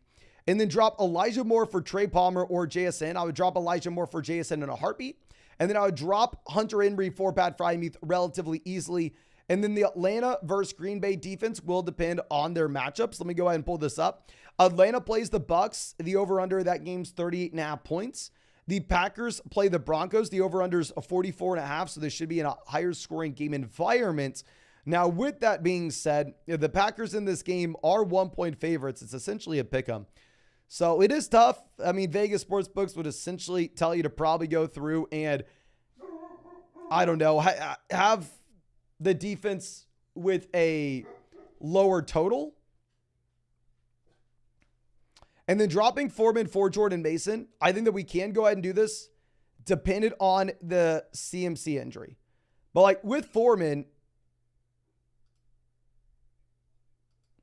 you have Roschon coming back as well. So if this is going to be a very bad offense where you have no Roschon Johnson, where you have Roschon Johnson splitting the backfield with Foreman, I don't know if he can be viable. Let me go ahead and pull up the implied team totals for week 7 if we can find them.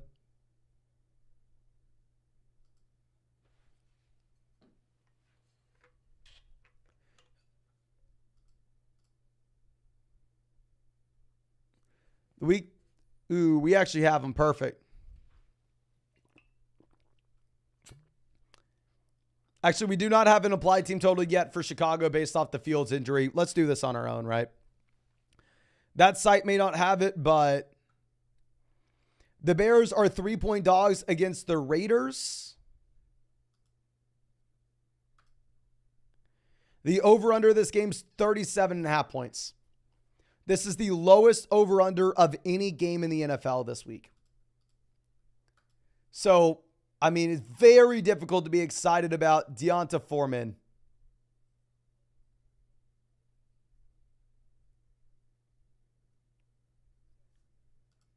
Splitting the backfield with Roschon in one of the worst offenses in the NFL. So, I don't know. Let's go get Mason. Also, Mason has one hell of a name. Angel says, should we trade Achane to get CMC? Hell yes. We know for a damn fact Achane's out 3 weeks. CMC, who knows? Right? CMC may be out 1 week, 2 weeks, 3 weeks. What if I were to tell you CMC's out for 5 weeks?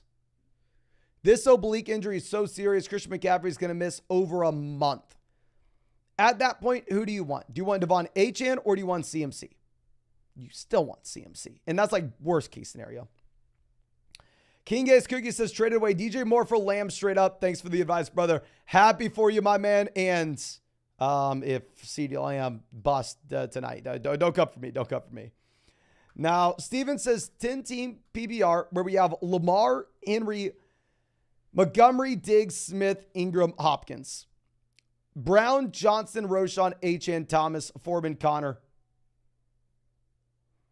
What can I do? Hopkins not a viable flex if we have no Ryan Tannehill going forward.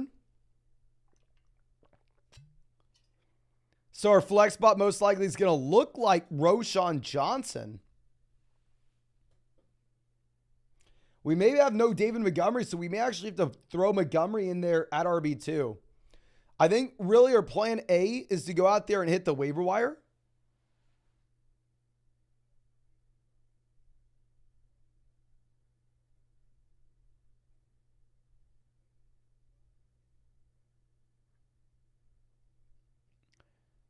Plan B, I would say only if we are like 1-5, only if we are 2-4, and you're saying we need points right this second.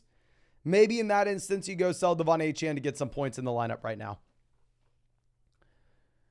Now, Tuity says, what players in that list would you prioritize? Let's go ahead and let's pull that back up. I'd prioritize JSN number 1, Pat Frymuth number 2, Jordan Mason number 3. Unless we get CMC news. If CMC's out for a month, CMC going on the IR, then Jordan Mason jumps up to be number 1, right? But right now it looks like CMC may be out, may not be. I don't know. Now, Cap says, down bad Mason, 1-5. Happy BR. Got offered Henry and Addison for Amon-Ra St. Brown. We have Bijan, Pierce, Ridley, Flowers, Watson, JSN, Achane, and then some backups. This is one of those instances where we may end up having to sell Achane.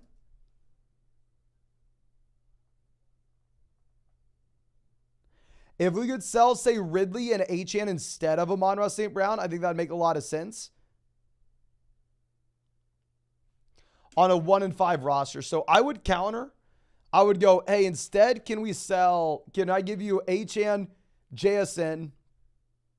I'm sorry, you're going to have to go more than that. Like Achane, Calvin Ridley, especially with the Lawrence injury as well. That way we can just get some production in here when we need it. Now, Matt's bet says, Happy BR, team decimated, 3-3 or 2-4. Depending on Eckler, do we try to trade Kupp for Puka in either Hall, Barkley, or Mostert? We have HN on the IR.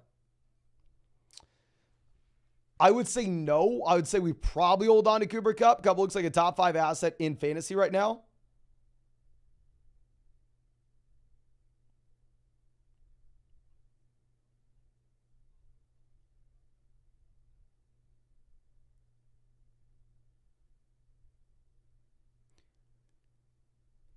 Trying to think.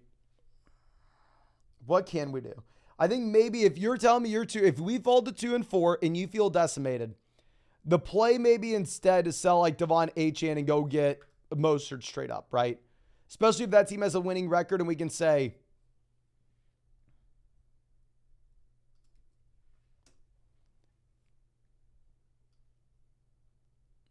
hey, man, I'll give you the long-term upside for the playoffs. You look like a playoff team. I just need some short-term production. If you can sell it that way, let's do it.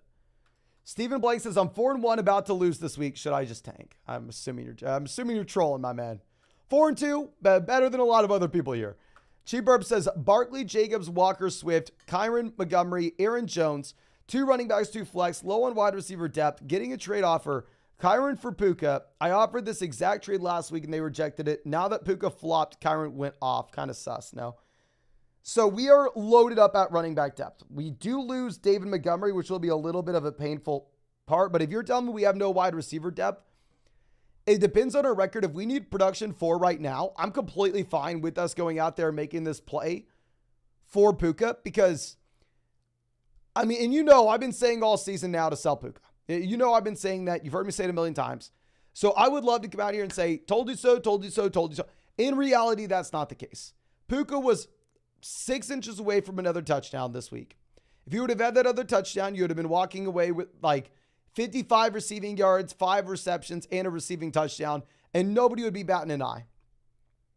So I would say, actually, you probably have Puka as someone that I'm fine buying in a league where we have a ton of running back depth and maybe need some help at wide receiver, especially if you have Kyron Williams injured.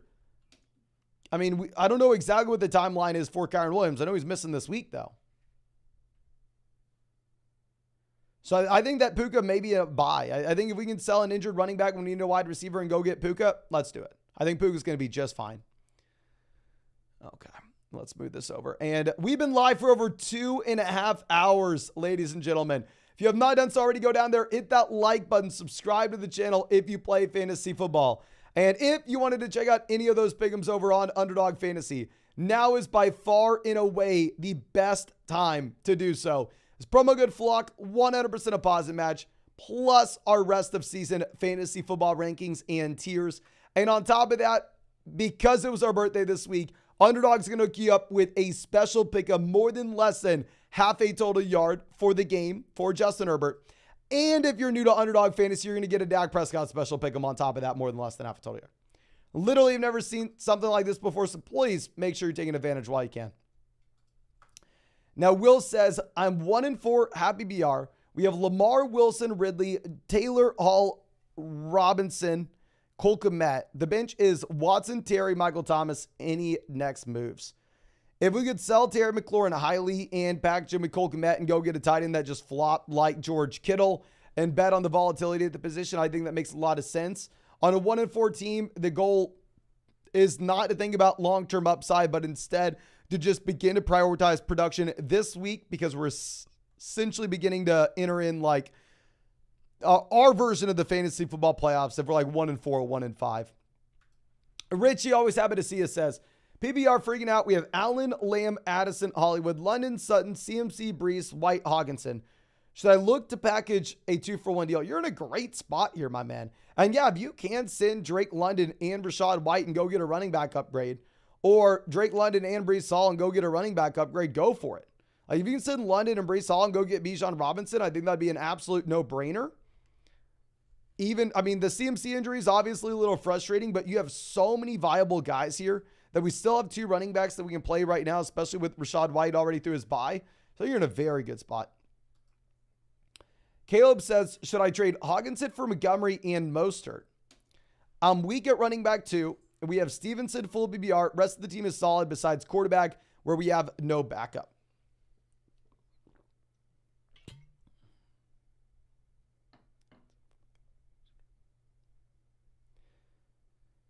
Sure, if you feel like you have another, yeah, let's go ahead and let's trade Hockenson for Montgomery and Mostert, because we're getting a short-term RB1 with Mostert and possibly a long-term RB1 with Montgomery as well. OG says, hey, Mace, 2-4 team. Should I trade away Debo and Eckler for Puka, Swift, Thielen? So Debo to Puka, give me Puka. Eckler to Swift and Thielen, easily give me Eckler.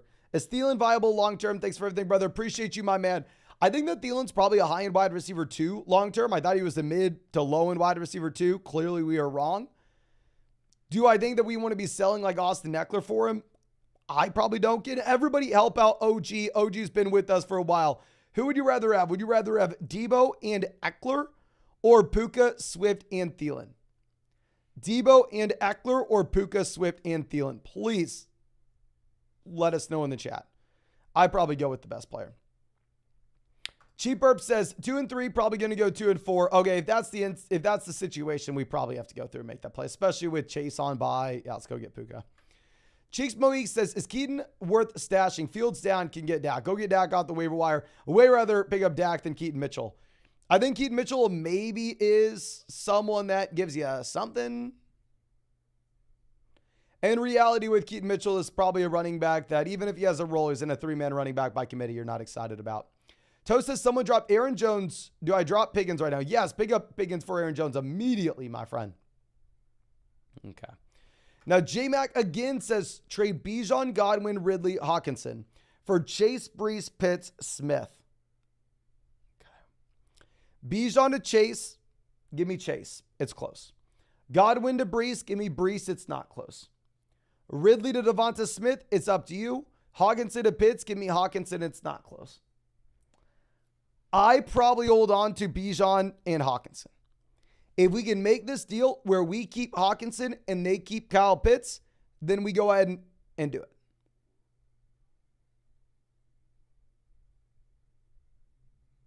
But I'm going to go ahead. I'm going to keep Bijan Robinson and TJ Hockenson. But you know, I am extremely biased here. You know, I'm extremely biased.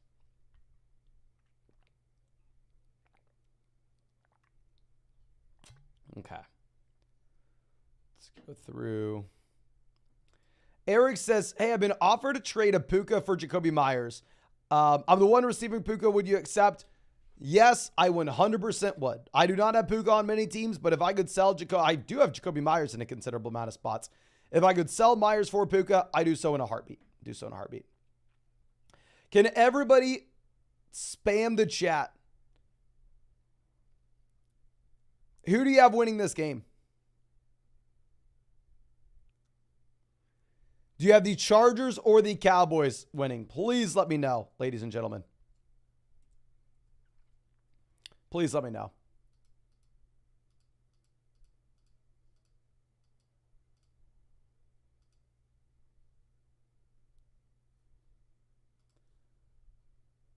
We got Chargers, Dallas, Cowboy, Dallas, Chargers. Dallas, doesn't matter as long as Pollard scores 0. I don't know if that's happening, my man. Chargers, Cowboys, Chargers. It looks like it's split. Chargers. Dallas, but I want the Chargers. Probably rooting for the Chargers as well. I know this is dumb, but y'all know I'm not a fan of any particular team. I will say, though, I think the Chargers have a top 5. I want to go top 3 uniform in the NFL. Let me think. What team has the best uniform? Is it the Chargers? Let me think.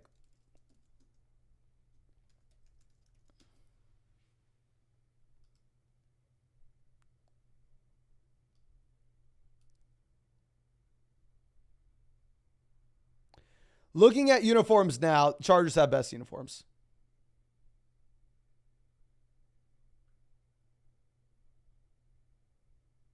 I don't even think it's remotely close either, actually, looking at these. Unless I'm missing. Bills all right. The 49ers are real nice. 49ers are nice.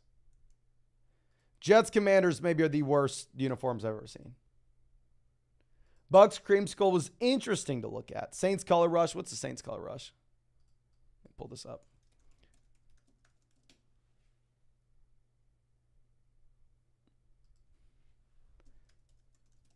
They wear that so often. I just assumed that was that's technically a Color Rush uniform. White Bengals are pretty good, not going to lie.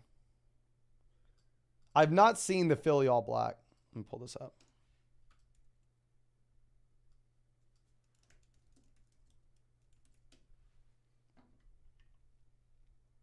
Okay, not all black. You mean black with the green accent. Yeah, I do like the Eagles ones as well.